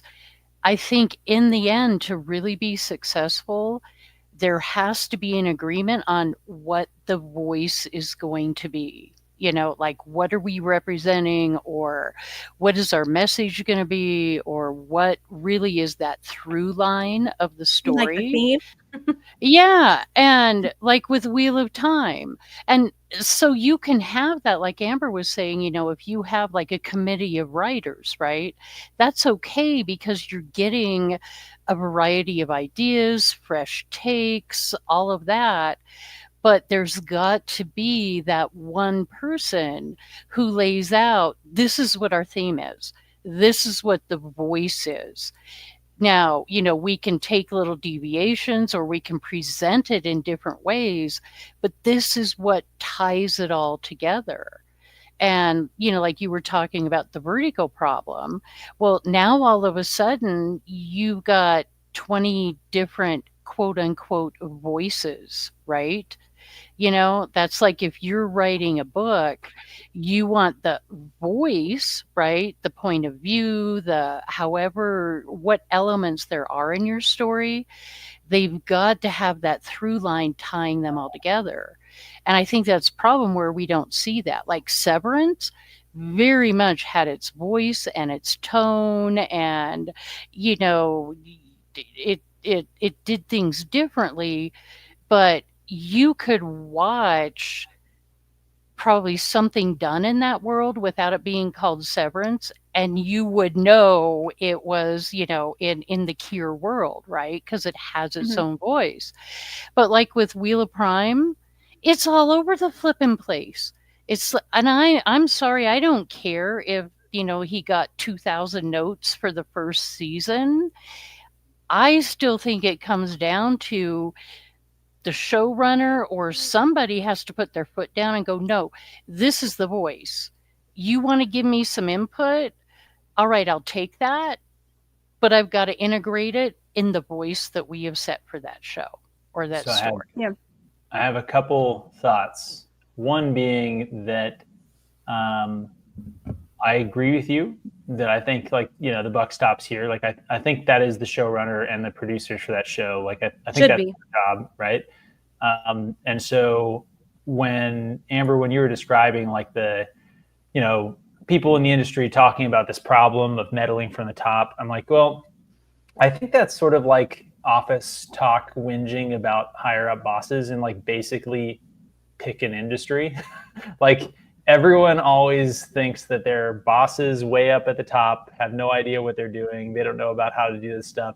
And so I wonder if it's more credible in this industry than any other. Like it's always sort of credible, right? Like it's always sort of true.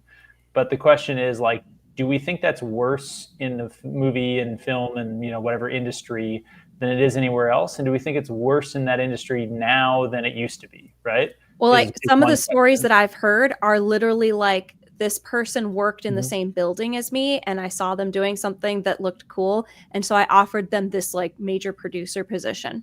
And then they just like, okay. I mean, those are, I was listening to story after story that was basically like that. And to think but you get that in the corporate world. You know, like that's, you know, that right. But you don't, and you probably get that in the military. In the corporate world, but the thing is, it's a failing system. Like, you do not get corporations that last very long when people who are underqualified are getting positions that they shouldn't have. And the same thing is true in something like Disagree, this. Like, but okay. Did Wheel of Time get beyond 3 seasons? No. Yeah. Because it failed from a leadership perspective. They did not, first of all, they didn't follow the books. But then, like you said, Pips, I think that they were all over the place with what they were trying to do. Yeah. Who the freak was your main character? Okay, it's Moraine now. Now it's Egwene. Oh, wait, Rand is kind of important. It was not a focused project. And I mean, I could not even tell you what the thematic arc of each individual character was. I could not tell you. Yeah. Because it was so disorganized. So that's... I asked that question to the guy who did the season 1, season 2 fan edit. I sort of asked him when he was doing, you know, is working on season 3, and I was like, you know, with all 3 seasons out, like if you had to cut all 3 shows into like one consistent story, like other than a Moraine Swan love story with a tragic ending, like what is the story? Like they reduced the Wheel of Time's first 4 books into a Moraine Swan love story, which is hilarious. So I think you're right that what were the thematic arcs for any of the characters? Like most of them, none. Even the Moraine Swan one, like that's not really a thematic arc. It was just sort of a tragic love story, I guess, is the best you can pull out of that. Yeah, and not even a well done one. Like no, so bad. It's hard to not compare epic fantasy to the best done adaptation, which is the Peter Jackson Lord of the Rings. When you look at that film, in the beginning, from beginning to the end, it was about Frodo's journey. Even though Aragorn was a very popular character, they gave him a lot more importance in the story than he had in the books. But it was still Frodo's journey. And I could just see today that if this was turned into a series, that they would like, well, now we have to give Arwen her journey. And well, now which they did in the movies.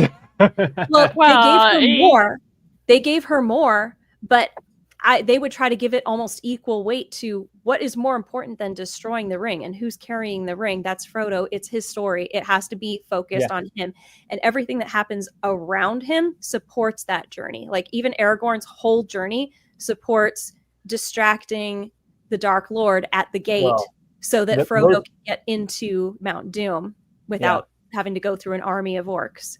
Well, most important when we think about what they would do to adapt the story now is you can't forget about the Frodo, Sam, Gollum throuple. Oh, Jesus.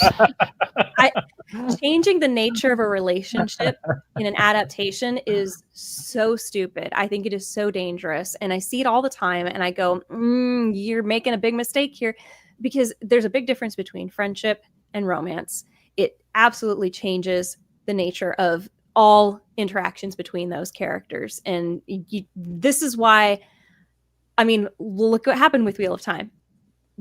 You had Swan and Moraine were not romantic partners in the books. I know I haven't read New Spring and people say that I guess they bang, but then I've got other people saying, no, they don't. It's just implied. Pillow friends is innuendo. Yeah, I've read some of the quotes because I was like, do they actually hook up?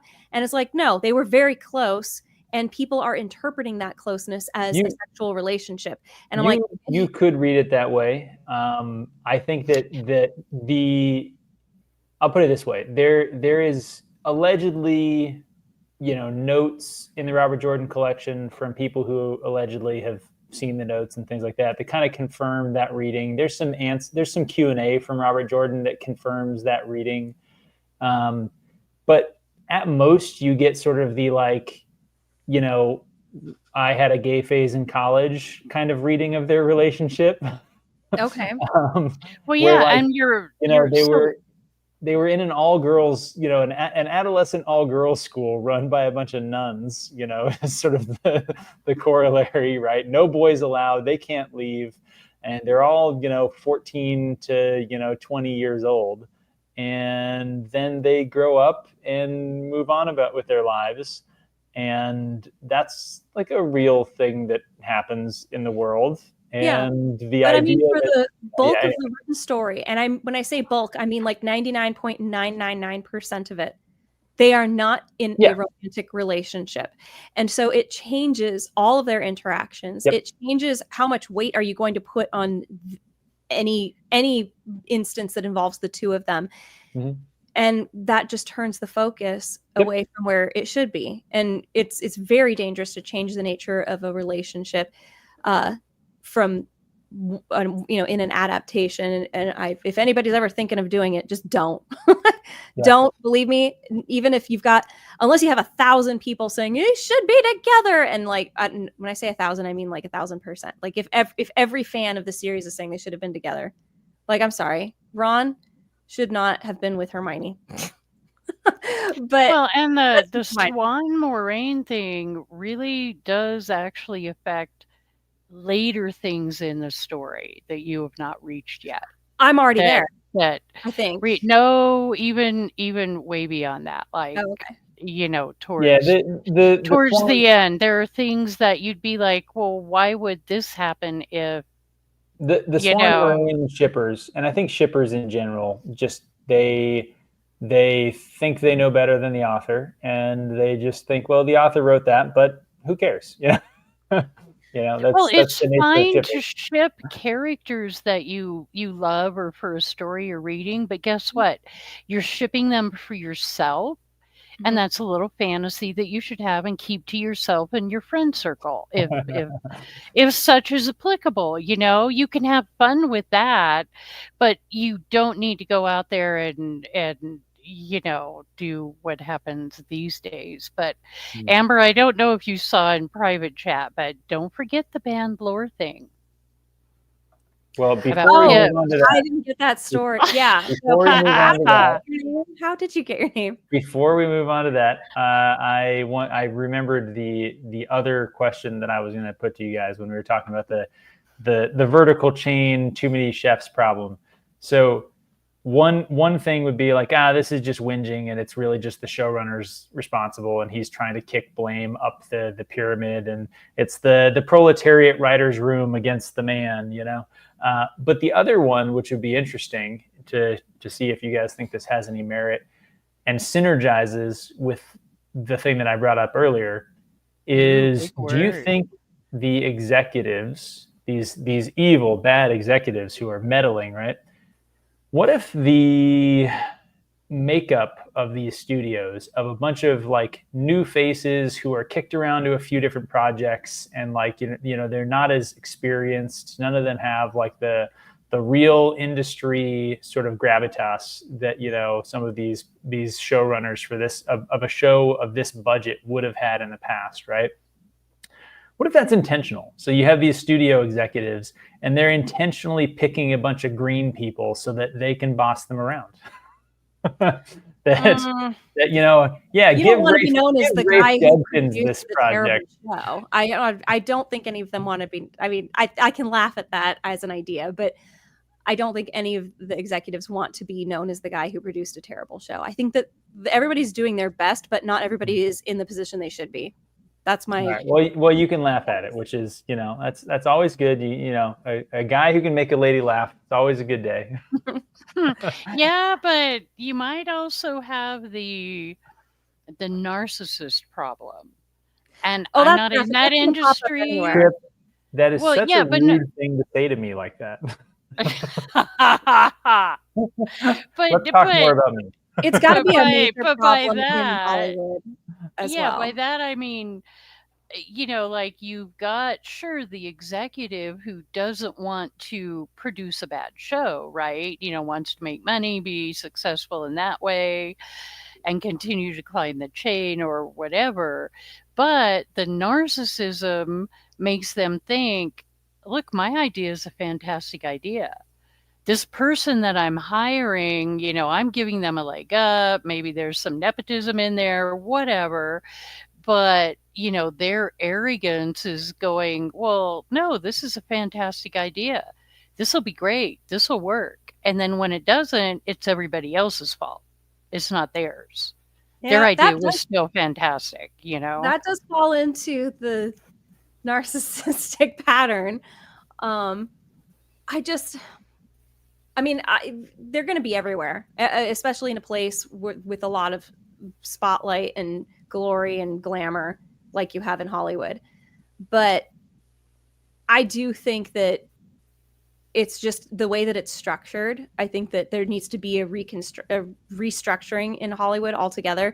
You should not have certain tiers of executives that are allowed to supersede the will of the project manager for a particular project. That to me just seems like, who's really in charge? It really does become a too many cooks in the kitchen thing, because it's like there should be one person who's like, I'm in charge of the story that we're telling.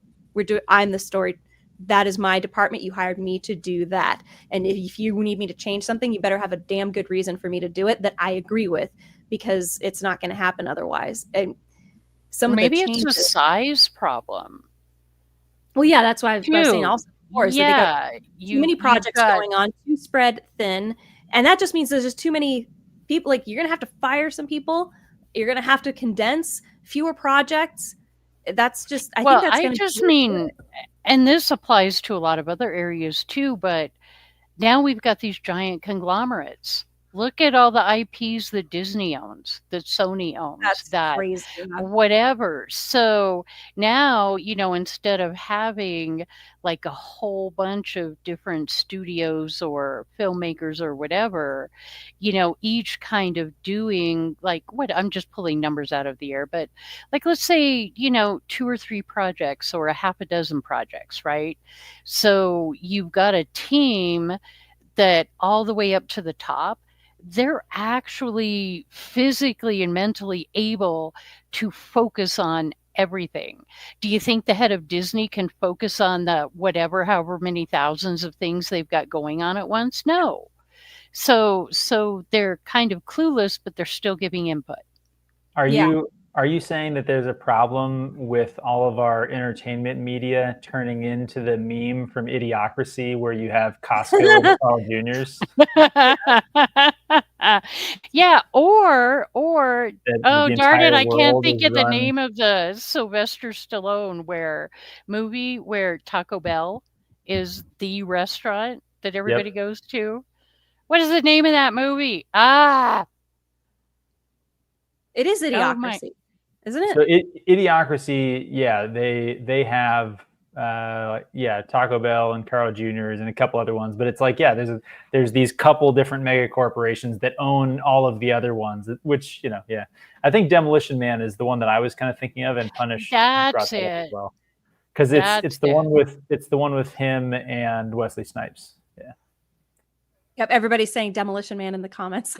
That is a great movie. I have to rewatch that every once in a while. I haven't seen it. What are the 3 clamshells? How do you use the 3 shells? I just literally saw that. Like, I've seen a couple shorts in my feed from Demolition Man over the last couple days, and one of them was that one, and him, you know, cursing in front of the machine to get toilet paper. It's like, I'll see you back in 5. You know, like. Okay, Amber has not seen that. You need to do that for a movie night on your server, Amber. Demolition Man is fantastic. I'll have to, you know, I haven't seen it. I have seen it, but it's been like, okay. I was maybe, it was at least 20 years ago. So it's been a while. But so you were like 8? I'm a Gen Xer, miss. I know. But I'm trying to. There was another movie that kind of touched on this sort of thing, and I'm trying to remember what the hell it was. But I think it's just completely lost to me. It's an older one, also, though. But yeah, I think so. Oh, here was a comment I was going to say. I think that we're going to see the fall of a lot of studios, or at least the shrinking, because that's natural. That is the natural process. That things will grow and grow and grow till they literally cannot sustain anymore, and then there is no choice. There's either total obliteration or they contract again. And so we're going to see studios disappear, and we're going to see studios shrink. It has to happen at some point, and it's going to be soon, I think, because look at how many studios are now canceling stuff. I mean, the fact that Amazon spent so much money on 2 shows and then decided, yep, we're going to cancel one. And Rings of Power, I'm sorry, that there you can put all the money you want into that show and it's not going to save it. It's beyond saving at this point. It was probably closer to being saved than Wheel of Time, but it's already past the point of saving. So it is, but they Amber themselves on 5 seasons. Amber is team Wheel of Prime in the which one of these shows is worse competition. See? I knew I liked her. I knew I liked her because oh my gosh, no, but we have a new king of the worst show. The Last of Us. That final episode in season 2. I'm sorry you guys haven't seen it, but if you ever want to see, like, this is the worst big budget episode I've ever seen. It was so bad. It was beyond. It was probably some of. I'm so sorry to the people who love this show. Like, you're fine. You're allowed to love it. But that was the worst big budget science fiction show I've ever seen. That finale was so bad on so many levels. Why was there a boat thing that happened at all? Why did that need to happen? And how did the wave push her out to an island that was... waves come in to land, to mainland. So how does a wave push her to an island like 2 miles away? It's so bizarre. And then, like, why was she there? Why didn't they kill her after they tried to string her up? I'm sorry. I know I'm just going on a rant, but, like, I'll save it for the video. I'm in the middle of editing it right now. But it is like, if you watch that, like, you can just jump in on episode 7. Just jump in on episode 7 to about the halfway point, okay? And watch what happens with Ellie and this boat. Anything that happens with her involving a boat. The boat was completely pointless from the beginning. She didn't need a boat. She could have walked, but she didn't walk. She took a boat. And then she goes on this, like, side adventure. And it has absolutely no purpose in the story. And the whole fact that the side adventure happened was a miracle anyway, because there's no physical way for this boat to have gotten where it got to. Oh, it's just ridiculous. It's so bad. It is worse than anything I saw in Wheel of Time. It is worse than anything. I don't know. We had to watch Nynaeve become Moses. So no, this was worse. Bad. I will say this was worse than that. It was worse. Yeah. I'm sorry. I'm not laughing at you, Amber, but I wanted to love this show. You're very passionate about your hate for The Last of Us, which is enjoyable. I'm frustrated because I remembered enjoying season 1. I remember, I had a problem with Ellie. I did not like her character, but I liked how she ended. I liked that she seemed tempered at the end of season 1. I was like, oh, thank goodness. She will finally grow into a wiser young lady who has some experience in the world and understanding that, yes, you are not the shit. You are literally cold poop on a paper plate. So this is what I was expecting to get when we went into season 2. She was going to be wiser. She was going to be more capable. She was going to be more of a contributor. She was going to have this father figure who was going to give her an opportunity at having a childhood again. And we got none of that. We got the opposite of that. She regressed back to her previous self and then went even further back to a worse state that I can't even imagine anybody being allowed to live in society having. But like her season 1, episode 2 self that made me go, nope, I'm leaving. But see, the thing is, she was better by the end of season 1. So I went into season 2 going, oh, hooray. She was a better person after season 1. And we didn't get that. And then we got that and really bizarre writing, just really bizarre, not good writing. I don't know what happened. I don't understand how you could have produced that. How could you have written season 1, which was, for the most part, entertaining, well done. I liked it. and then you do this. It feels like a completely different group did all of the production as far as the writing is concerned in season 2. It does not feel like the same person. It feels like a high schooler did season 2. It's really weird. And I'm baffled. And I do get angry because you could have literally pulled anybody off of my Discord and they could have done a better job at writing this season. And like it does not take a whole lot of talent to write better than what that ended up being. It's sad. Sorry. I do always like that when people who are trying to defend a show that's really terrible, and you know, people are criticizing the writing, and they're like, "Oh, well, you think you could do so much better? Like writing for TV is so, you know, it's all this challenge and whatever." And it's like, I don't know that that's like, I believe that, right? Like, I mean, writing is challenging. Writing for a TV show medium is challenging, I'm sure. But I do think that there is a level of bad writing that should be like relatively obvious, where it's like, no, a random homeless person off the street would have been preferable to what you guys did. We should be able to agree that apparently The Last of Us season 2, the entire run of Wheel of Prime, most of Rings of Power, like we should be able to agree as, you know, people who have eyes and ears and brains to process, you know, signals coming from said eyes and ears, that like, no, what we just watched was, and to use the hated word among the fans of these shows, what we just watched was objectively offensive to the senses. It was. Okay, it was bad. I will say 50 Shades of Grey has entered the discussion. As objectively offensive? What do we? Yeah. Okay, I have not seen it. Anybody could do better than that.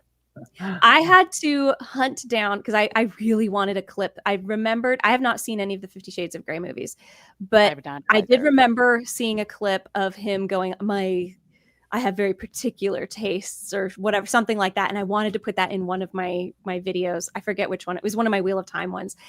And so I ended up watching more segments of that movie. And I was like, what the hell is this? I really want to watch it now because it looks hilarious. It looks hilarious. Have you read the book? No, of course not. Like I would, of course not. If I would read smut, it would be better smut than that. Well, that's the whole problem. Just better. It's not even that it's bad smut. And again, I've read tiny little excerpts from the book accidentally. And when whatever, I write much better smut than that. Okay. So, but it's just like, just the writing itself was so bad that like, after 2 paragraphs, again, I ran across it on a blog or something or other where they were talking about it. And I just went, what? And not to set anybody in the chat off, but that's the same thing with, I was watching one of Steve's streams where they were talking about Wind and Truth. And, you know, they were showing some of those early chapters that, you know, were released and whatever, and they were reading them. And like, they had like a page up and I read like half a page and went, what? This is what? Who wrote this? Was this an early draft of actual Wind and Truth? Or no, he was releasing the chapters, the actual chapters. It was like kind of a promo thing or something, probably, or for the fans. I think it was Patreon, or if you did his Kickstarter or something like that. Kickstarter. They got access to like daily or weekly, like early release chapters up to like the first act of the book until it came out. So okay, it was some sort of like I said, a Patreon or a Kickstarter thing. So. It wasn't literally was not. It was like, who wrote this for him? Because did he even read those? Because I was going, just and I wasn't even. I'm so not caught up on that series, but now I don't know that I ever will. But no, this is the published. It was the published version. In the chat, they're saying it was bad. Available to everyone as Wind and Truth isn't published though, is it? It is. It's out. I finished it. Oh, it is. Wait, I'm so confused. Wait. Oh, we're talking about Brandon Sanderson, not George R. Martin. No, sorry. Sorry, it tied into the whole bad writing thing. Or whatever, yes, right? I'm thinking of Winds of Winter. I'm so sorry. George R. Martin doesn't write Winds of Winter. There's nothing to release because he is not writing. He said he's not doing it anymore. I think he did just announce that he does not anticipate finishing the books, which is just so. And pass on the your idea project. of having somebody finish it for him. There are plenty of really good writers out there. Now. Okay, yeah, that's but who's going to take that on from him? It does. Somebody who has talent, I think, could do it. Somebody like Brandon Sanderson, and whether you like him as a writer or not, he's a successful storyteller. He does know how to set up and pay off. That's what he does. He builds worlds, he sets up, and he pays off. And that's very, very satisfying to read. So if George R. R. Martin has any kind of idea of where he wants his story to go, he could pass that on to somebody who is as smart as Brandon Sanderson when it comes to that sort of thing, and maybe has a little bit more flair with the pen. To say there's at least a few people in the chat who I know are going to be like, yeah, he could pass it on to the sci-fi version of Brandon Sanderson and have his books ruined. Wait, what? Am I missing something? Yeah. Oh, there is contention. Especially, we have at least one or two people in the chat right now who I know their opinion of the Brandon Sanderson books. I agree with some of the points that they would make, but the idea is that Brandon Sanderson did not do a great job. I think that Gadfly has entered the chat. I think almost everyone would agree. I think almost everyone would agree with my general take that like it's probably the best that we could have hoped for as fans. And so I think that you're probably right that it's possible that a George R. R. Martin thing with somebody else finishing the series, it's very possible we could get this is the best we could have hoped for. And if you're somebody who really just wants to read an ending, even if it's not necessarily his intended ending, then, maybe that would be what you want. There's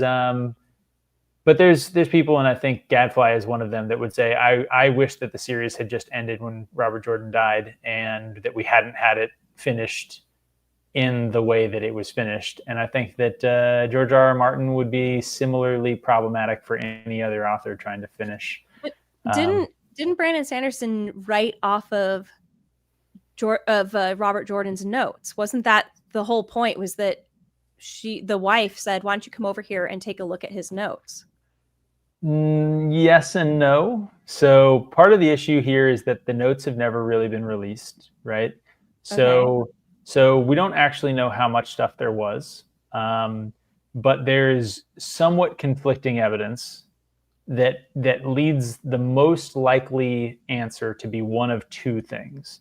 That either there was not nearly as much as we were probably led to believe by like Tor's marketing team and sort of other people talking when the books were being written, right?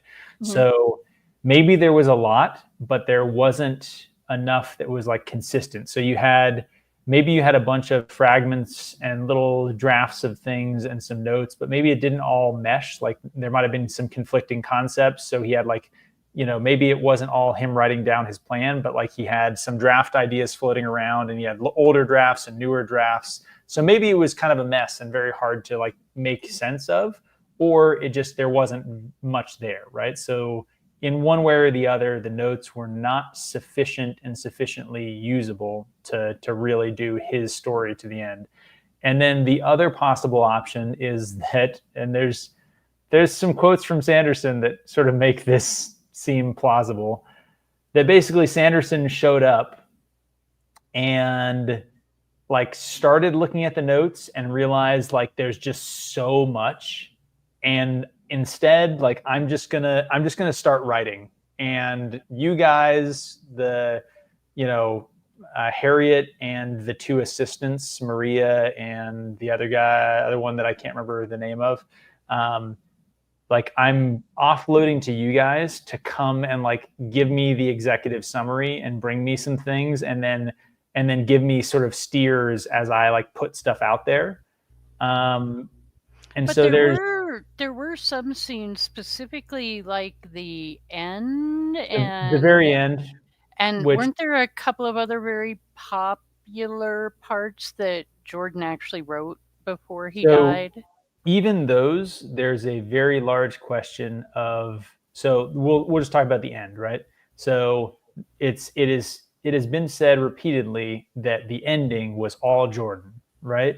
The question though is like, well, how much of the ending? There's no red letter version of the Wheel of Time, right? So when you're reading the final book and you're reading the final chapter and like this is all Jordan, you're like, well, where does it start and where does it end, right?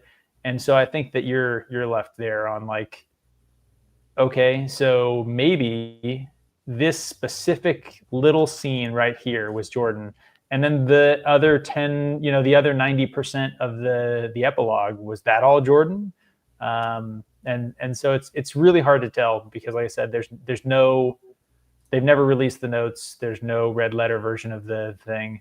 And honestly, they obscured it with maybe good reason, but apparently Harriet made the decision to harmonize the voice of the two writers. So the segments that Robert Jordan did write that were allegedly complete enough to like really just make it into the book, they changed his language to sound more like Brandon, and they changed Brandon's language to sound more like Jordan's. So they harmonized the two voices, so you can't tell.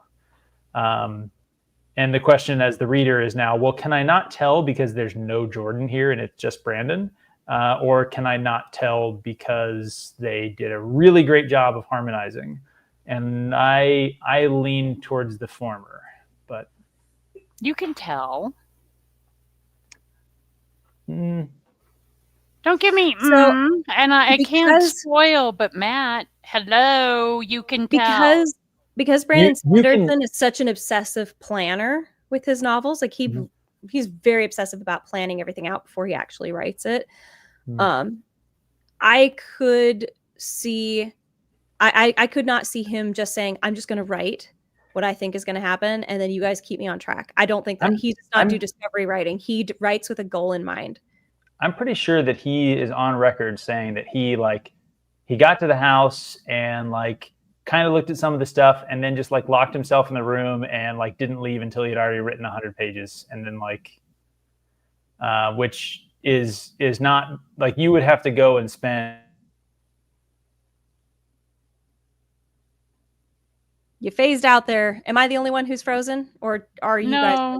Okay. He froze on me too. Shoot. And while Pips is silenced in the best way possible over there, don't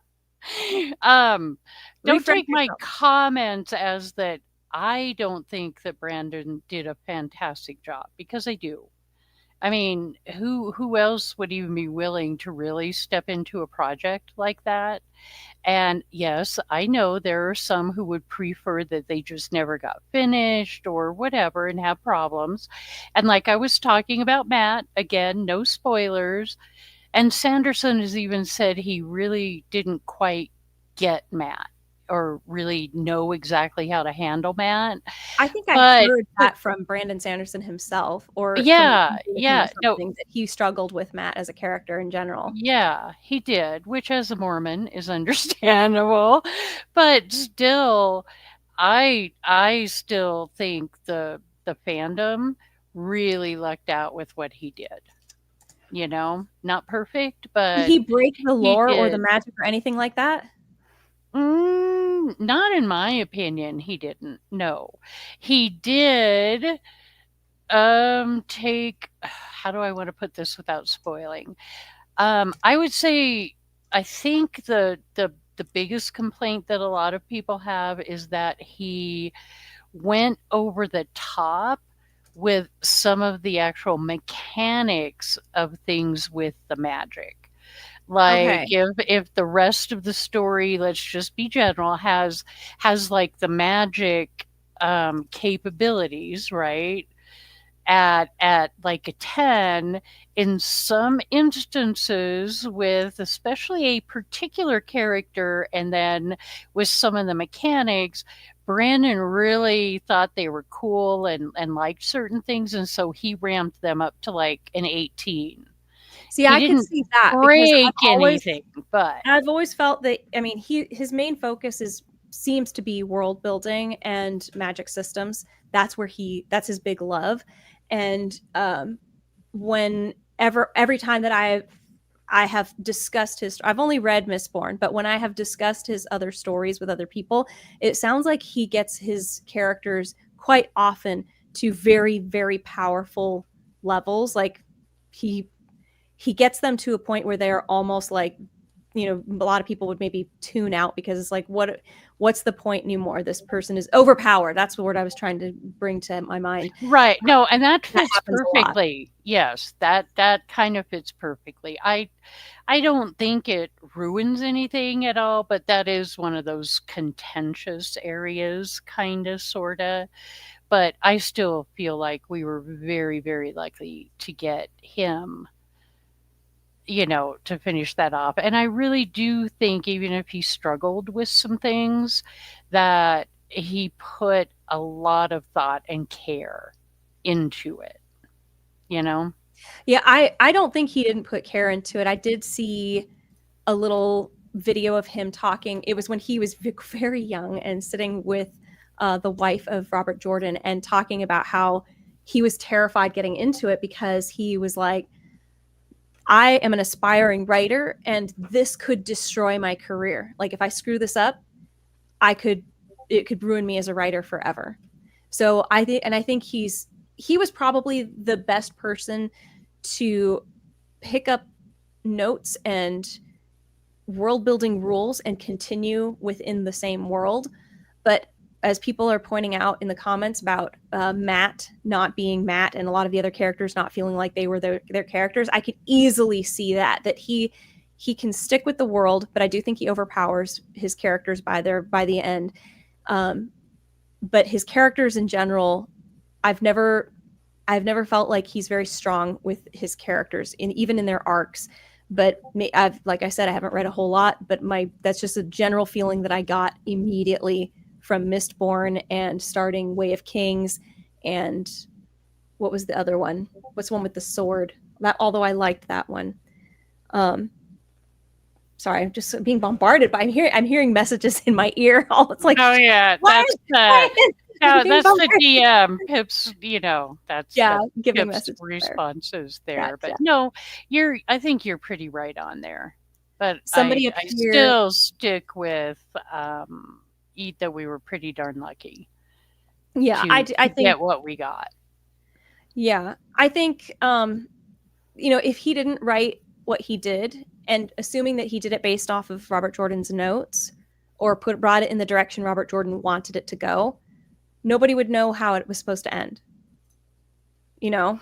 Yeah, I think that's, I don't know. I still feel like Brandon did take stuff, you know what I mean, that he did somewhat have notes that he referred to, but you know, we will never get to see Jordan's notes from what we understand, although that would be fantastic if they put a compendium of that together or something. Has that been stated, that they're never going to release his notes? Yeah, I think I can't cite a direct source, but I think it might even be the estate, you know, that Harriet has basically just said that's not going to happen. Somebody in chat might correct me, but it's kind of just been knowledge that, you know, yeah, we're not going to get that, bummer.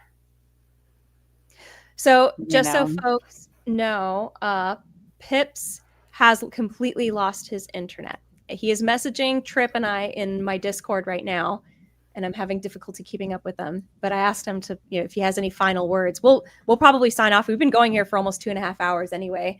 It's 8 o'clock in my time. It must be really late for you, Tryp. Sorry, I was talking to you. Yeah. No, I was looking right at you. Actually, I'm looking right at you.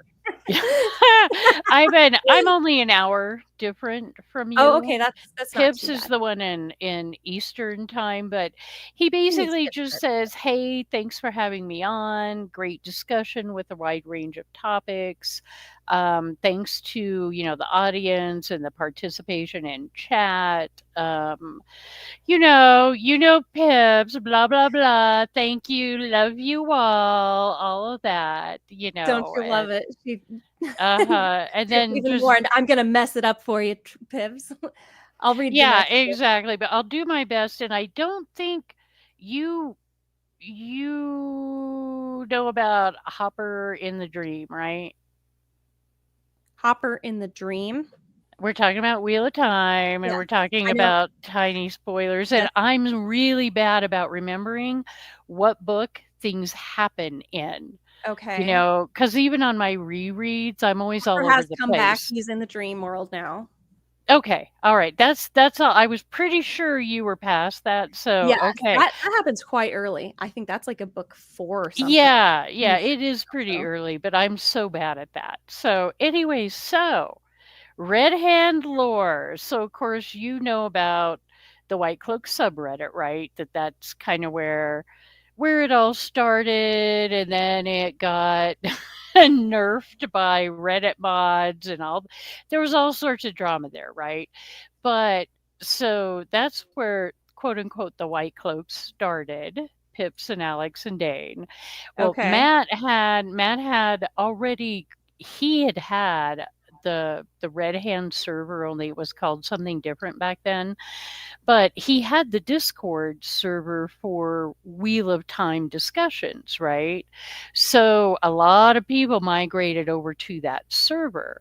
Well, when when Matt kind of went with the Band of the Red Hand, there was like a vote, and that was one of the most popular ones. Now, do you know what the Band of the Red Hand is?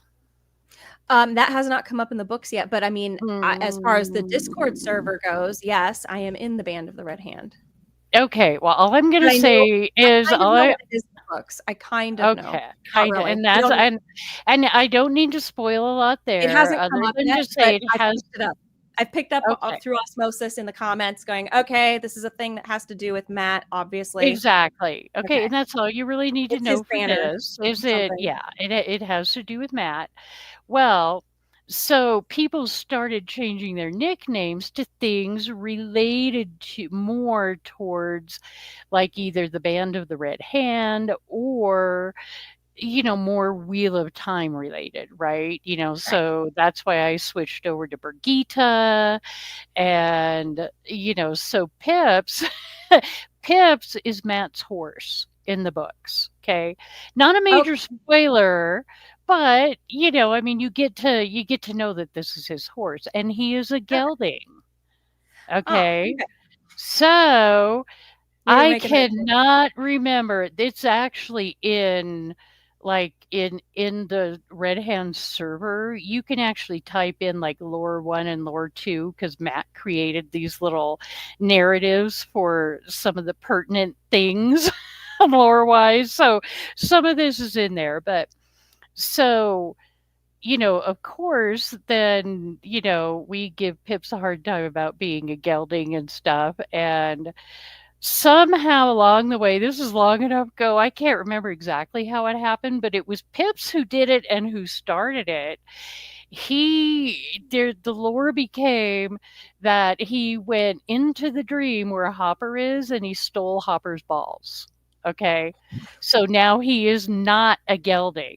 So now his nick is Pips, not a bloody gelding. So, and the story's a little more involved than that, but it's hilarious. And yeah, so that's why you see our little discussions and bantering and poking back and forth about the whole gelding thing. And of course, now he's got a 1.5-year-old son. Half Ogier son, I will have you know. That baby is flipping huge. Oh my goodness, really? Pips will leave. I don't know if Pips is still in chat. Oh no, he said goodnight. Yeah, he I can't remember what that baby weighs now, but that baby looks like I don't know, a 3 or a 4-year-old. So now it's like, yeah, he's half Ogier. You know? It's funny because my niece is she's 2 years old, but she has always been she's long, I guess they would call it, because you don't call a baby tall when they're born because they don't stand. She was Well. long, like her body was long. So she was normal weight, but she was like very, very long for a baby. So she was super skinny. Like she looked like one of those, National Geographic images of like a malnourished baby. And now she runs around. She's super, super skinny, but she's tall. Even for a 2-year-old now, she's 2. And she was hanging out with my cousin, who my cousin's baby is 2 also. And that kid is just like, he's so cute. He's like a little Michelin baby. Just yes, like, exactly. So cute, so freaking like with the little rolls on the arms and stuff like that. Yes, so exactly. funny. Oh my gosh. So, anyways, there's that. So now you understand. Now I know the story. Poking at him in chat. Yes. Of how that name and the poking. Yes. Because I made the joke about gelding and I had no idea that there was a story behind that. And so it's funny that even came up. I was like, wait, if his horse is a gelding, doesn't he have no balls? And you guys started cracking up. And I'm like, exactly. I didn't even know I played right into the joke. But you did 100%. So yeah. Is this the first time you've actually streamed with Pips? I think I can't remember. I'm not sure. Maybe was he at my birthday party not this year but last year? Yeah, he was definitely there. I know I've talked to him before, but I don't think it was on a live stream. It was in some other situation. I don't remember. I'm sorry. I'm so bad. I don't know. I was just curious because even Pips was talking in our little chat about, well, I don't think I'm very funny and blah, blah, blah. Yeah, Pips, I'm going to say nice things about you if you are listening to this. He hates when people say nice things about him. He is actually quite funny. Wears glasses, fun to talk to and stream with. Well, he has to protect his super secret identity. Oh, yeah. You can't tell anything about him. I know. Okay, so Henry Cavill has that interview where he talked about he wanted to test the Superman theory, thinking there's no way it would work. He says it totally works. He says he walked around, what was it, New York, like Times Square or something? With glasses he said, I walked around with glasses and no one recognized me. I was like, Henry Cavill? Although he has a chameleon face. He does, but still, come on. A nondescript chameleon face. Like, I think he can do what... he can change it up pretty well. But that is surprising to me though, because by the time he was playing Superman, he was a big enough face that I would think people would recognize him in New York. So you would think, I don't know. I put my glasses on at work and everybody still recognizes me. Damn it. I don't think people recognize me without mine. Like if I take mine off, they're like, who is that? Oh, you do look different that way. Although I've been told I'm a chameleon too. Like I have walked into people's workplaces before, like my friends, to bring them like lunch or whatever. And they go, yes. And then I go, it's me. And they go, they freak out. So it depends on how I do my hair, or like, if I'm wearing makeup or not wearing makeup. I do wear a shit ton of makeup in my videos. In case people are wondering, I get a lot of comments like, oh, you look so good. I'm like, and I look good because I made sure I look good. Oh, thank God. Okay. So I know I've made this comment in physical chat, right? In text chat at you a couple of times in a couple of different places. Now I have you cornered. Do you really realize, did you steal from the Tarvalin set? I swear. I mean, I love the lattice that you have behind you, right? Oh, the divider. But every time you sit there and I'm thinking, ooh, she's sitting on the Amerlin Sea. This is from Cost Plus World Market. It's very cool and very pretty, but it's just, the lattice thing always makes me think of Swan's traveling throne. That we made so much fun of. Yeah. But the really, truly funny thing is that it does seem to travel with her. Like it arrives up in, what is it, Kyrian or Carrion, whatever. Right. Kyrian, I think. Probably. Anyway. Yeah. But no, it's from Cost Plus World Market. I got it on Facebook Marketplace for like $100. It's really very pretty, but the first time I saw it behind you, I just cracked up because I was just like, okay. I'm sitting on my Amerlin seat throne as I critique. You are. I like that. That works. Now you just need to Becoming put on girl a chat crazy type thing. Are people costume bored? and a headdress. Okay, do we wanna talk about costumes? I mean, Pips didn't even get to really share his angst about Wheel of Prime, He but didn't. I'm so sad. Like, the thing is, I think we got sucked into Severance a lot more than I thought we were going to. which I was wanted to make sure so that fun. I brought up everything at the beginning so that people would know what we were going to talk about in this, and then we just like got hung up on Severance. We did. I'm glad though, personally, but it deserves all the attention that it gets. If you haven't seen it, it is so worth the money for if it's $7 to get a month of Apple TV, do it. I don't think you'll be disappointed. And there's other good things on Apple TV too. Some just aren't me, but pretty much everything I've given a try on there, I've been like, this is pretty. And The Morning Show. Have you watched The Morning Show? No, what is that? Okay, so The Morning Show, I don't know how many seasons it has out, and I don't think it's still going. I don't know if they are doing another one or not. The first 2 seasons are really good, and it's got Jennifer Aniston, and I can't remember the cast, but it's got who played the 40-year-old virgin? It's hilarious that's where Steve Carell. Carell? Yes. Okay, yeah. Okay. He is He's good. I like him. Yeah, and so The Morning Show is about a morning show, right? And it actually came out during Me Too or like right after Me Too really got hot and heavy. And so it kind of really, like buys into that, right? So you've got did it become culturally relevant? Well, and that's what I thought at first and why I didn't watch it for the longest time. But then I had Apple TV and I thought, well, what the hell, right?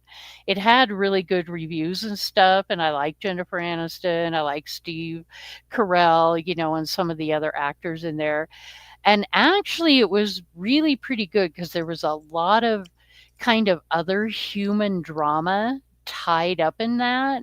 But Steve Carell basically gets Me Too'd mostly because he's a womanizer, not really so much that he was like some of the worst examples that have been out there, right? But then it starts to deal with it's not told from just one perspective, right? You get the variety of point of views, but it really deals with him, getting Me Too'd and basically losing his job and then having to work through that and work through the, oh crap, maybe this really, maybe I really wasn't a good person or I'm not a good person. So it is very much kind of a human drama kind of a series. Okay. But I thought they handled it pretty well and, and face on without being too, oh, wow. You know what I mean? How some of those kind of shows can really take one direction, one point of view about the topic, right? And this one you kind of got both sides and it gets really dramatic and some heavy duty stuff happens in season 2. So what I liked about Severance though was that even though it's a science fiction thriller and it does have very wonderful, charming characters and beautiful arcs, and it touched on some really fascinating ideas. Like, when you want a science fiction to challenge you mentally, like not so that you can keep up with it, but like make you think about things. Wow, I never thought about that before, but that is such an interesting thing to moral concept, things like that. Severance did that so well, so many times. I agree. That's part of what I love about it. I mean, it's a great show to watch and it's entertaining and it's dramatic and it's crazy like and it's surreal. With The Morning Show is that The Morning Show did it as well. Yes. I thought it did a good job. Season 3 was okay, but I definitely didn't like season 3 as much as like season 1 and season 2. Okay. But season 3 doesn't have all of the same characters too. So sometimes you do And maybe that's part of my pushback about changing that up for season 3 of Severance. If I really like a show or a book or something like that, I do get attached to those characters. Oh yeah, me You know too. what I mean? Like they Yeah, become sure. kind of family in a weird way. So Yeah. I'm like, I don't want to lose them. I want to know what else is going on in their world, even if it's but I just don't want them to mundane screw it stuff. up. Yeah, I will I agree with that. know. I don't want them to screw it up. I have a lot of faith in them, especially after doing so well with season 2. Just the quality of the writing. I have a lot more faith in them than I have had in any other science fiction show in the last like decade. So I'm glad about that. But just really quick, I pulled up all of the shows on Apple TV, or I said popular shows on Apple TV. Oh yeah. If people are considering, because I want to bring as much attention to Severance as possible, because writers should be studying the immersive storytelling in the first few episodes of Severance. It is beautiful, is perfect. I've never seen it done so well. And just right before you go into that, picking up from that, I think because I like Severance so much that, you know, I started looking or finding interviews like with Ben Stiller, and I watched the inside the episodes or behind the scenes or whatever they call them, and watched some of the interviews that Ben Stiller did, and then the little thing that they showed about how they filmed I love that one the too. beginning of months. and months to film that one like minute scene. I know, and how much thought they put into how they did that. So I think that's also great learning experience to find that stuff and watch it, not only for writers, but like for directors and producers or anybody who's really interested in the entire process. It's just like, wow, I never really would have thought of that, other than that's such a fantastic sequence, but it's even better now that I know what they went through to make it, you know? Yeah. Have we got Gatorade? You know? Oh, anyways, go on. Running day. Yeah. Okay, so some of the shows on here, like I've seen Severance. I think that's the top. It's the first one listed on here. It's the best. Silo, I've started, is quite good. I'm very much engaged in that story. That's if you like Fallout, you'll probably really be interested. Think of Silo as like a mature version of Fallout. And you know that's an adaptation, right? I've heard that. I haven't read it. I should probably. I mean, I read those a while back, and it does a pretty good job of adaptation. It makes changes, but they actually work and they're done well. Yeah. Okay. Slow Horses. I have not watched that, but my family did and they enjoyed it. And my friends in England, if anybody is here who's watched the Geeky Old Hog, our Hogcasts, they watched the Slow Horses and they love that too. I have not seen it, but they have. Then Dickinson, I think people were watched that one. Foundation. Now that is a very interesting show. Season 1 I loved. Season 2 I'm like, and halfway through season 1, I started having difficulty with the chick on the planet. The black chick. Yeah. With the hair that's like pretty upright. She's got the Will Smith hairdo, which I actually kind of like. Yeah, actually she does. I like it. I like it's nostalgic. But I kind of I don't know, that character really started to lose me because it was just like, no. I didn't like her story and the way it was done. So they really started to lose me there, but I love John Hamm and oh my God, he rocked that particular character. But he plays the main guy. Yeah. Okay. Yeah. And I also really like, what's his name? The villain who plays Empire. Oh, I know who you're talking about. I can't remember. I'm so bad with actor names. Yeah, I can be too sometimes, but something Lee. Is it? No, not. I don't know. I could look it up. Oh my God. You go on and I will look it up. You talk about Foundation. Empire in Foundation. Lee Pace, thank you. Lee Oh Pace. no, that's who I was trying to think. Not John Hamm. Sorry, Lee Pace. For some reason, I get those two mixed up because I love both of them. But yeah, Lee Pace. Jared Harris is a okay. favorite. Anything Jared Harris is in, always gonna enjoy. He plays the guy, the main scientist guy in that. He's good. But anyway, okay, sorry, we're getting a little distracted again.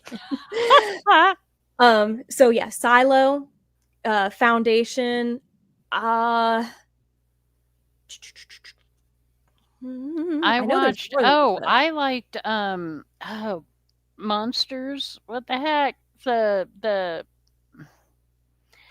like the Godzilla prequel. What? I want to say is Godzilla. No, that's the movie. Apple has a series. Masters of the Air. No, I have Pips. I will tell you, I do know that Pips really enjoyed Masters of the Air. Okay. Let's see, on Apple. It's just Monarch Legacy of Monsters. I know there are people who are really deep into the lore or whatever that didn't like that. I enjoyed the heck out of that series, and it was one I went, ooh, like new episode out tonight, or whatever, like I did with Severance kind of thing. I really actually liked that. I think if the show Severance was not enough for you to get onto Apple just to check it out, there's other options on here that are all fantastic. So give it a shot. Apple is the new HBO. That's all there is. It's the new HBO. The other one that I really like that Steve and I argued about quite a bit, what's it called? The Future of All Mankind. Especially like the first, again, one of those where I liked the whole thing, but the first 2 or 3 seasons I thought were fantastic. It's an alternate history of space travel, going to the moon. Oh, yes. Yada yada. Yes, my family has been watching that. I haven't been able to watch it, but that's on Apple too. That's on Apple also. Yep. Okay, that is good. My family is really into that. My family was part of Operation Mercury and Gemini, and so anything that comes out about the space race, we're gonna be watching. But okay, yes, that is a great show. My family's really enjoying that too. And yeah, I'm glad to hear that first. So because I really liked that too. So I don't know. Steve and I got into an argument because he made a comment, and it was kind of a flippant comment, but I think kind of not, because he was kind of talking about how really, like, a female would become head of NASA and a female would become president, and really there are that many female scientists out there. And yeah, that little, I mean, he was streaming and I was in chat, but you can imagine that conversation went a little downhill. It seems to go there a lot with the Whitecloaks. So. Oh, I know. So yeah, you can imagine some of the interesting yelling conversations that have happened over the years there. But I mean, everybody's entitled to their take. But I like this comment from Crossfire. Apple TV is the new HBO without the boobs. This is true. Pretty much, yes. Basically that. Yes. Doesn't mean that they don't have any sex or daring scenes, but it's definitely, it's not trying to be borderline pornography, which definitely HBO suffered from that for a long time there. Well, and you have Ted Lasso too, which I have never watched, but I know a lot of people really like Ted Lasso. Yeah. I should, that might be a show my family would like. I should maybe point them in that direction. It's funny because my family, I say a lot, I watch a few shows, but my family watches way more than I do because I'm editing episodes. Like I've been in this room editing The Last of Us season 2, episode 7 for like, I think 2 full days now, where I just every last. Do you get up and walk back and forth and rant and rave? I'm sorry, I find that hilarious. Sometimes, I mean, I obviously do that too, but I think my family likes to wait. My family likes to wait for me. So a lot of times, I will run the camera while I'm watching, and then I'll pop that out of my ear, and then I'll set my phone down and talk to the camera. But sometimes I'll get so angry or so just like I'm so bored. I have to shut it off. I go out and I do something for a little while. And oftentimes they're like, how's it going? Are you recording? Like, yes, it's really crappy right now. So those kind of conversations happen all the time. When it comes to editing though, I go out to go, guys, I can't remember where's the movie where there's two villains in a room and one of them is kind of like barbaric and the other one is more prim and proper. And the barbaric one walks out and the other one just sits there and he goes, savage. I want that line. What movie is that? And we will like search through our DVDs and stuff and like brainstorm. What movie is this from? We'll check Chat GPT. We can never find. That's one it is lost forever. The perfect movie clip for my video is somewhere floating off in space, but you'll find it a year from now. I will. And it'll be like, that was it. I know it's a movie we've seen a lot. Oh god, too funny. Okay, I'm gonna segue into kind of a different, what do you want to call it? Medium? Okay, just because I just have to. So I just want to throw out there that I just started playing No Man's Sky. I like my brother-in-law plays that. Does he? Well, see, because I do get into like first-person shooters. I mean, I get into a variety, but I've really been wanting something that's just like mellow and I don't have to worry about dying all the time and I don't have to grind forever to get anywhere, whatever. So, actually, well, here, Shai will appreciate this if he's listening. Shai actually got it for me because it was on sale and I'd been kind of wavering about getting it or somebody else. Anyways, I did just get it and I started playing it.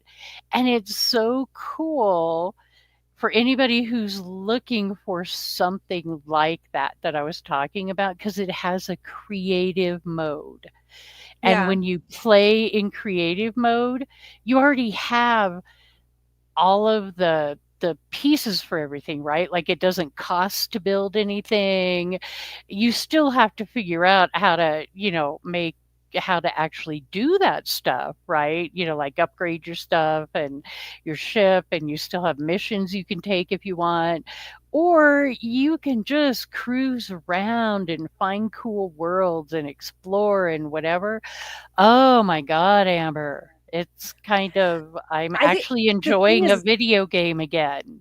I have a feeling, so like my family likes, what is it? Is it not Fable? Skyrim? Fable? One of those. Oh, yeah. I've not ever played Skyrim, but they're always, we have like a very busy household because there's two families here living here at once. And now my brother is also here. So there's three of us all in here. Until my sister graduates from medical school, we're all teaming together and doing this together, like help, with the family.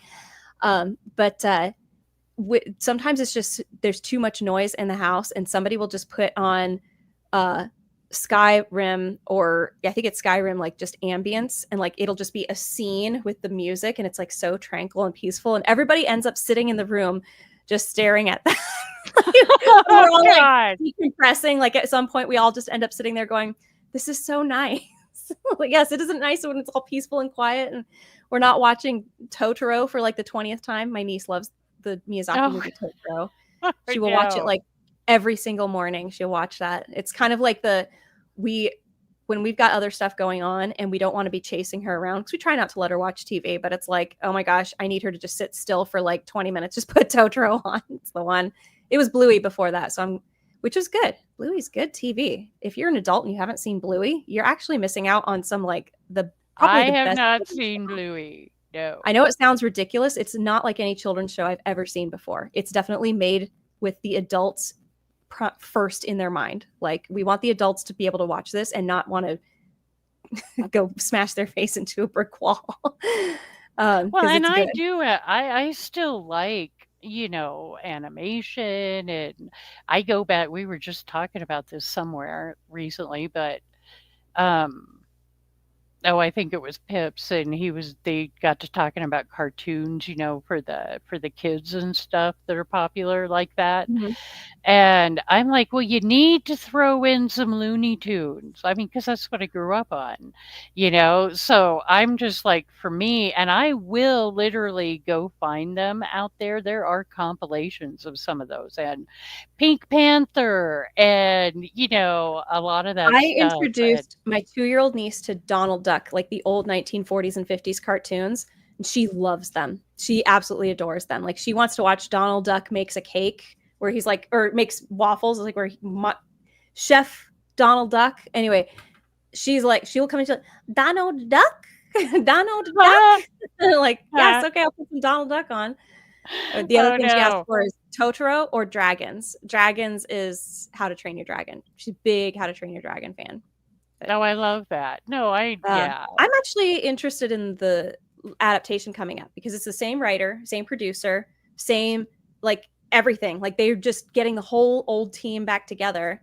And remember, they made the first movie. It wasn't like they adapted it from something else and like, oh, well, let's change it, or no, we have to do this. Right. Well, and I guess it's a 1-to-1, and they even got Gerard Butler. Yes, to which play I was his really part.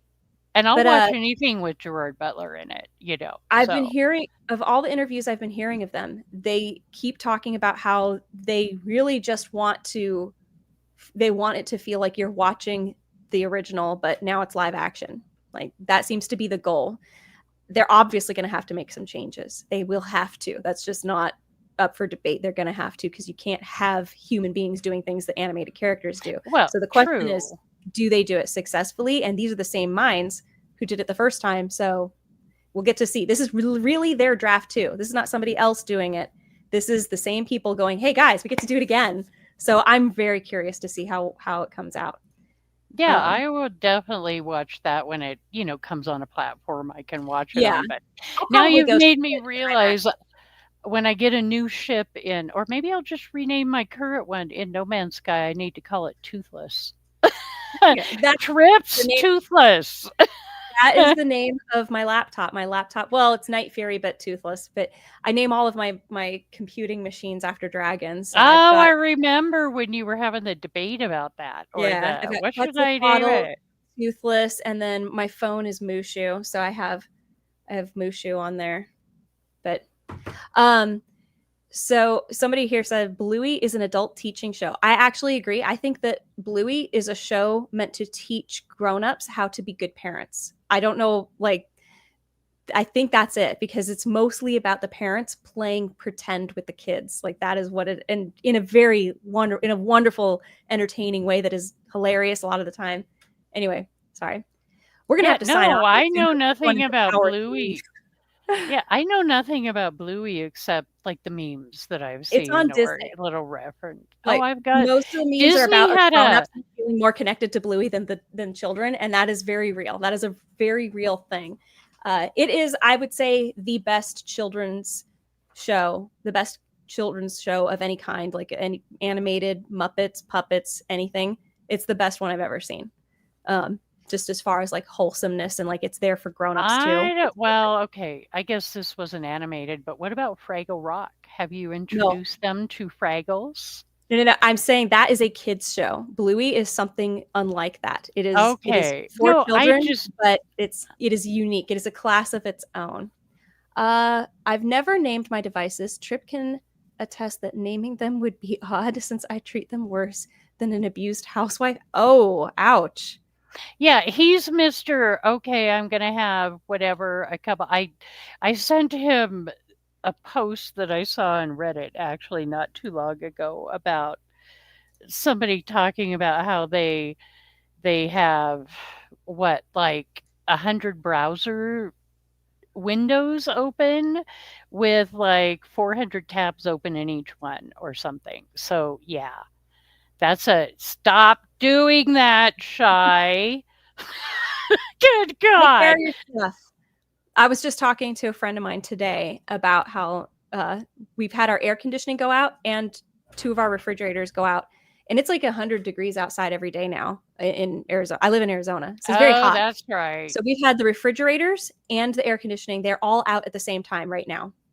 So we're in panic mode. We've got my aunt's house has a refrigerator there that's on the standby so that we can, like, if we have to, like, quickly throw everything over there. But right now what we do is we go to the refrigerator. You have to unplug it and plug it back in every hour to keep it cool. Oh my God. What is it with, I don't know, are you like the anti-Magneto or something? All my stuff, even right? Because even in Alaska. Alaska, Well, it okay, no, was but like, that was it it was just like my family, we will hold on to stuff for as long as it's possible. Like I never buy a brand new phone. This is the only new phone I've had ever in my entire life. I've always had like an old version used phone that I just use for years and years and years. When I was in Alaska, I had issues with my phone. I had issues a lot with my laptop, and the internet was just terrible there anyway. And then I had issues with the equipment that I had purchased, and it wasn't good enough. That was just me being in a weird situation. And then it just was like the death of my laptop at the same time. But this was a case right now is a case of our house is just like, we can't finagle through the breakdowns anymore. They have gotten to the point that they won't live much longer. But that happens to everybody. I was born. Yeah, it does actually. But slightly biased. I don't think I've ever seen you before here, Margaret Woods. Sorry. Every once in a while, some of these comments, like, I'm like, who is that? I don't recognize that person. Praterson, I know you. Oh, Lisi's story. I'm trying to. Did I watch it or did I just start watching it? Yeah, I could agree with that. Poor Stephen King. It's either very hit or very miss with his adaptations. There's been some fantastic ones out there, but did you know? I don't know if you're a Stephen King fan at all. I've read a couple of his books, but not any of his newer ones. Like, when I say a couple of his books, I mean like I was reading them back 20 years ago. Yeah, that's where those were my favorites tend to lie. But as Richard Bachman, because Richard Bachman was one of his pen names, and he wrote The Running Man, that they made the Arnold Schwarzenegger movie. Yeah. Okay. That was a Richard Bachman story. And it came from in that same set of short stories or novellas that Richard Bachman wrote, is a story called The Long Walk. And it's a dystopian, kind of story. It's kind of like, crap.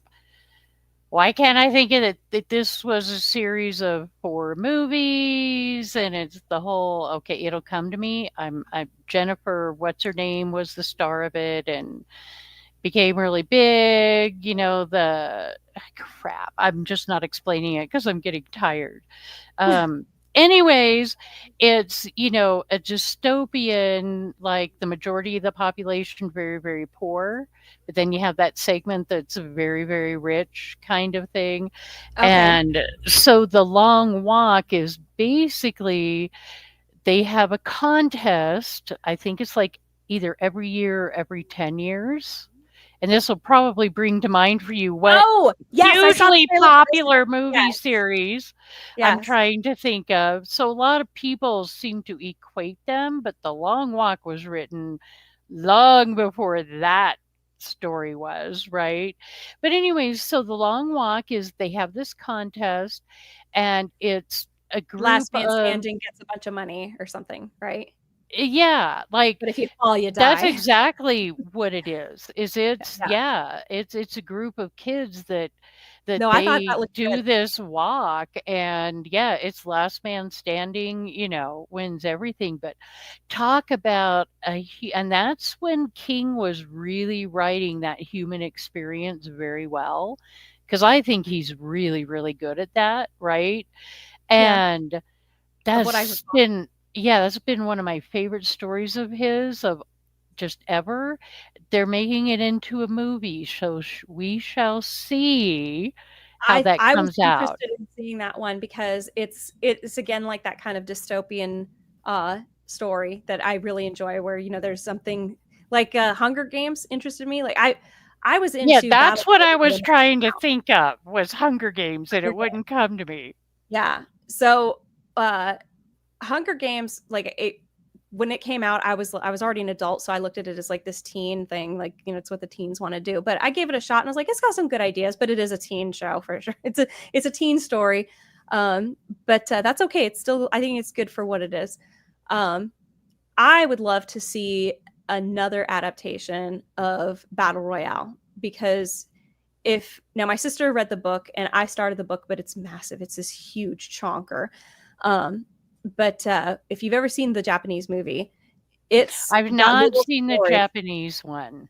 Well, I wouldn't be spoiling anything to just tell you that basically you've got all these students who, of course, are killing each other in horrible ways, but they're all doing it with different motivations. And, you know, knowing who they are, you kind of go into the backstory of each of these students, and the way that they kill each other or the way that they interact with their fellow competitors is always tied back to some event in their past or something. It's a wonderful story, and it definitely plays by American standards as cheese, like the Japanese version, but it's also still really good. So if you haven't seen it, check it out. That's what I've heard, actually. Yeah, it's worth watching. It's worth seeing. Like, I showed it to my mother like a year ago, and she's like, "You should buy this. It's actually good." I was like, "I never thought you would say that, Mom."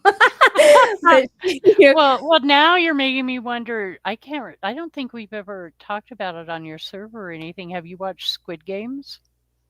I have not seen the first season, but I watched the second season. And I know that sounds weird, but I knew the premise of the first one. It came out, I was abroad, I think, when the first season came out. Where was I? I was somewhere. I did not live here. I don't know if you got a transition. Oh, I lived in the mountains. To tell, Amber. I lived up the mountains. You were abroad. Oh, I was abroad. No, I'm losing it. Sorry. I was not. It's getting late. We should actually call it here pretty soon. We're getting into hour 3 here. But no, I liked I love those kind of stories. And when they're done as human dramas, I really enjoy them. Well, I probably liked Hunger Games more, but it was a little bit too much about, you know, let's fake that you're in a relationship for me. And I was like, I don't give a crap about that. This felt very much like they're doing the teen thing here. I wanted to see about like their deep personal issues. I wanted to see Battle Royale, but an American story. Like, yeah, so I might have just been my idea, but I know it was a good story. Everybody liked it. Plus it had that one actress and she's good. Well, I guess one question before we go, but I will continue to read Wheel of Time and review the episodes. I keep getting that question. So before anybody else asks, yes, that's all happening. Oh, gotcha.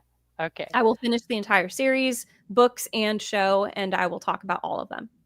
No worries. It's just not the super priority with the show at the moment because they're still blocking everything that I try to put up. So why push it? Why fight it? Sorry, go ahead, Tryp. Oh, no, that's fine. I just wondered on Squid Game. So if you watched season 2, did you find I've watched both seasons and I really like it actually quite a bit. And season 3 is supposed to come out sometime soon, which is really the last half of season 2. They kind of split that and did it as season 2 and season 3. But what I found was really intriguing in this day and age. One of my favorite characters and well acted, so actor as well, was the trans character in season 2. I really thought that was well done and just made sense.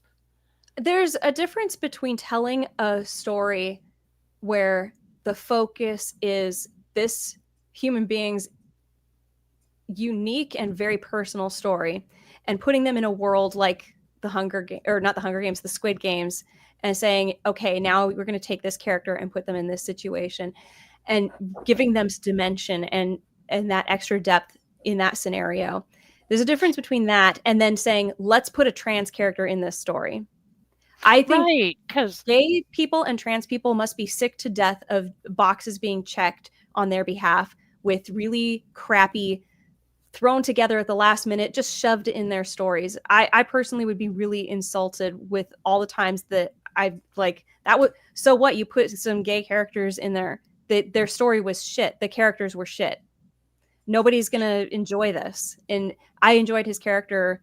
It was I can't remember if it was a woman who transitioned to a man. It was it was a man transitioning to a woman. Okay, then yeah, and I can't remember the character's name. I recall really enjoying that character as well, and I think they had some military background, right?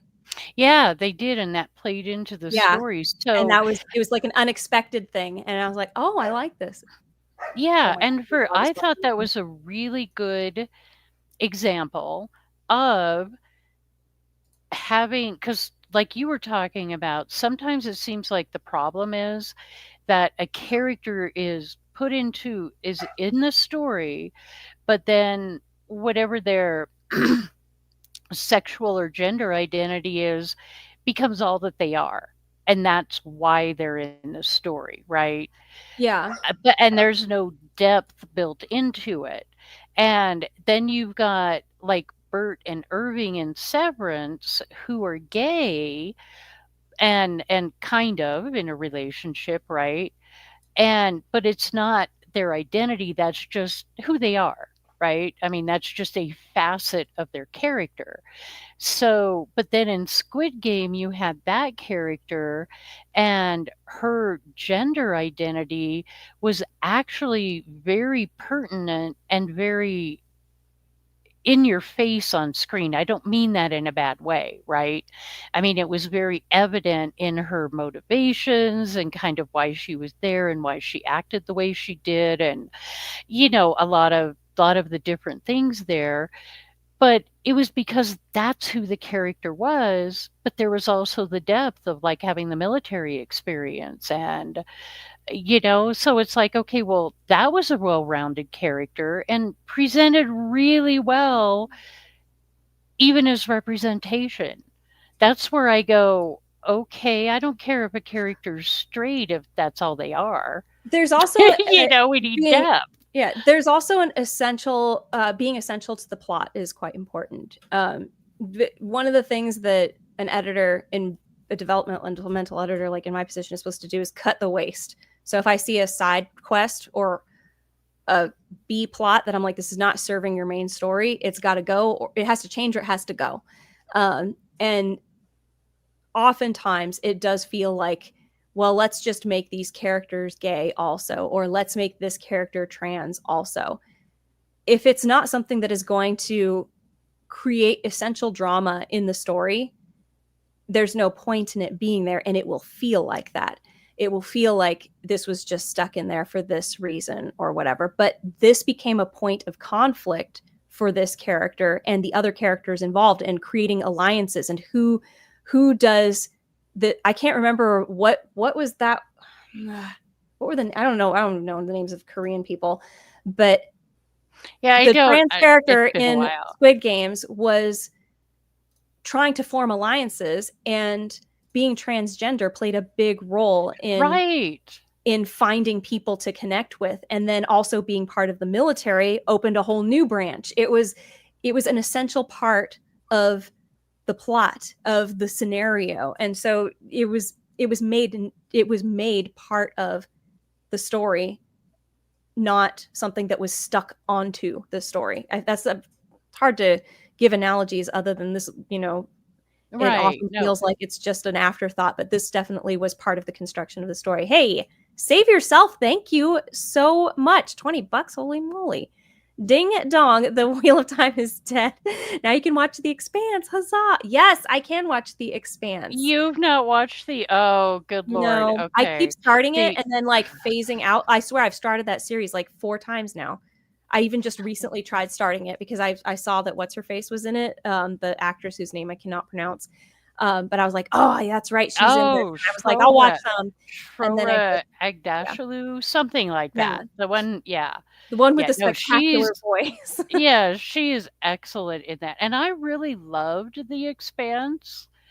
But I'm curious of your take, especially once you get, much more into the story, because she is a pretty immediate character. in season 1. Well, is she? I can't remember for sure, but Naomi.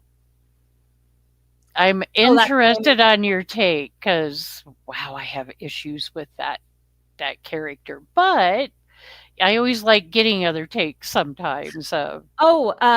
Naomi in Wheel of Time? No, in The Expanse. Somebody in chat correct me if I'm wrong about the name, but no, it's... And what I've heard is that her character is so much better in the books. Because her character just... Literally, it got to the point about season 3 or season 4 where I had to fast forward through scenes she was in because I was just like, oh, stop it. No! So, I don't know. But the series itself is really good. It really is. Hey, and the first season has Thomas Jane in it. You can't go wrong. I don't know who that is. Let me look it up. The Punisher. The original Punisher. Good Lord, what else has he been in? I am looking right at his face and I don't recognize him. Okay, well, you might not. He's a really good actor. Oh, I think he was also in I can almost think of the name of it's a science fiction series. Okay, hold on. Now I got to look this up before we run away because it's going to drive me crazy. Of course, the Punisher always pops up immediately. Prater's in about Cormac McCarthy not using punctuation. That is true. And he is part of American literary canon. Like, he is considered one of the great American writers. Yep. Does not use punctuation. One of the greats. Okay, chat, help me out. Carbon, Altered Carbon. I believe it's Thomas Jane and Altered Carbon, I think. Okay, Altered Carbon is one I know I would like. I've started that one also. See, the thing is, I have the intention of sitting down and start like watching, and I don't exactly like lose interest. I just get so busy with other crap going on or some other bullshit show like The Last of Us, and I'm like, okay, now I have to dedicate like 8 hours to editing this today, and then by the time I'm done with it, I'm like, I don't want to look at a screen, like.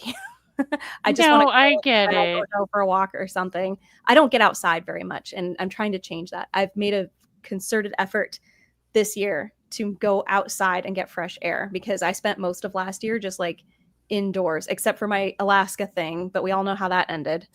So yeah, I know.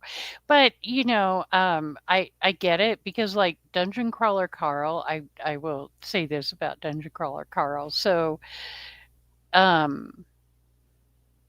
I started listening to it, and then I'm like, for some reason, I couldn't get into listening to the audiobook, but I was in a really weird like mood and place and all that right then. So then I was going to just read the books instead, and everybody's like, no, my God, the audiobooks are fantastic. You have to do the audiobooks. So I waited a bit. Yeah. So I waited a bit.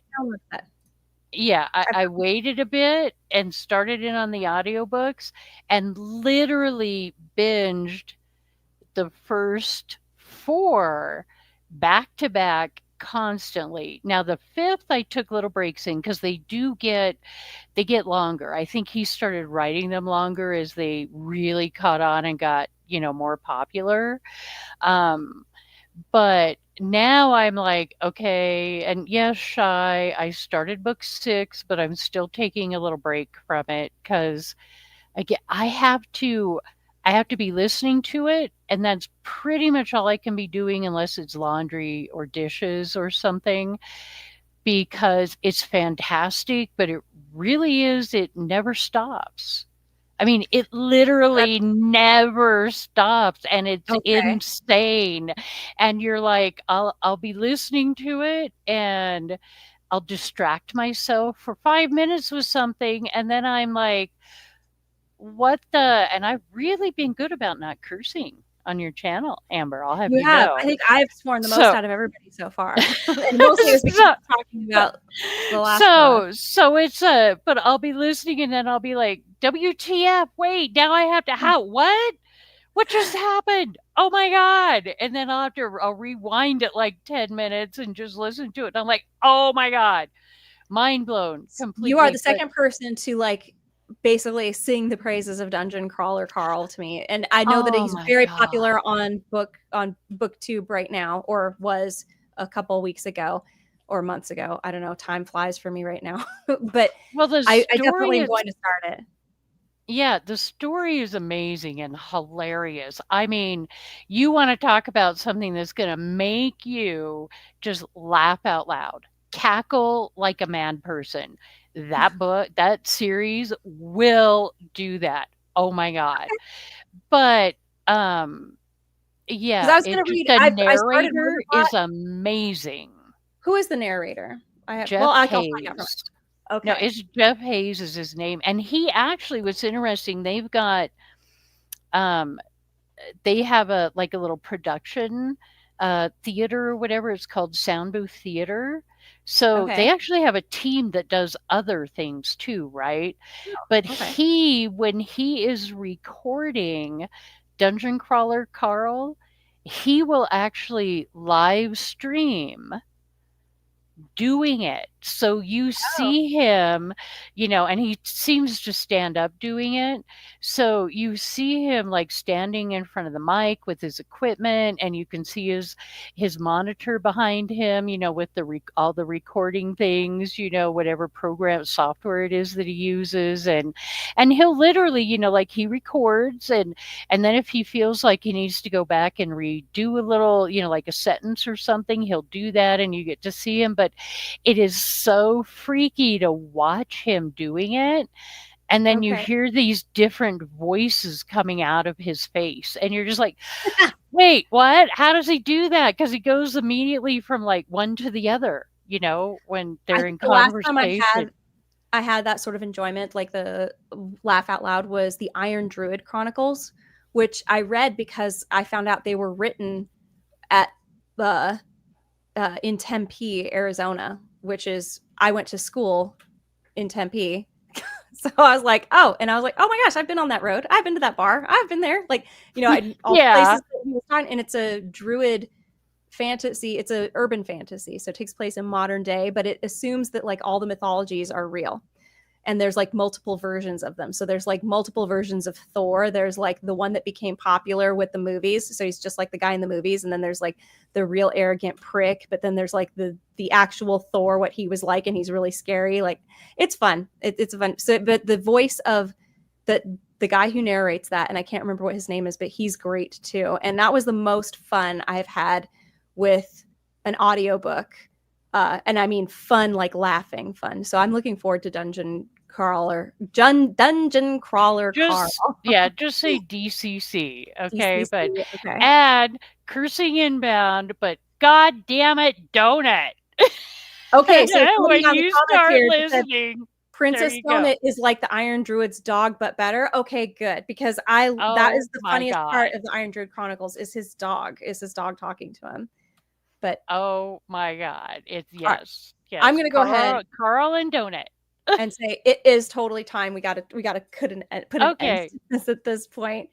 But I had a ton of fun. Tryp, thank you so much for even hanging out later after Pips wasn't able to continue. But it was so much fun, and I'd love to do this again. I know that I owe a couple of people some live streams I've got coming up. There was a professor who, oh my gosh, I cannot remember his last name now. Anyway, I've got a couple of people who are in line to do some live streams, but you're in the Discord, so I'll be able to chat with you all the time. Oh my gosh, now the comments come shooting in here. Yes, you're going to say good night. Everybody. No, it was really fun, Amber. Thank you. Thanks for hosting us. Thank you for suggesting it. Sometimes I need somebody to come in and say, hey, time to do this thing you said that you were going to do. And we're like, oh yeah, okay. And then we do it. No, and just I like the chill stream atmosphere, where you're just talking about whatever you happen to end up talking about with at least a little bit of a guideline, in case you run out of things to talk about. But I didn't expect that to happen with the three of us. And I can talk about anything. Yeah.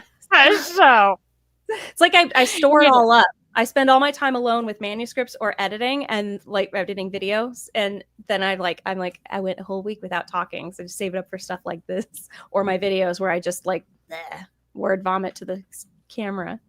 Did I say Vin Diesel, voice of Groot, narrates the series? What? Vin Diesel? No, not Vin Diesel. All right. That is it. I think it's time for us to sign off. Should we sign off? Yes? Okay. Sure. That works. All right. Thank you very much, everybody, for hanging out with us. The Last of Us Season 2, Episode 7 will be up in probably not tomorrow, but maybe the day after that. And then I will go into reviewing the game. So that's it. Be good to yourself. Good night. Hi, Mule. Bye, Mule.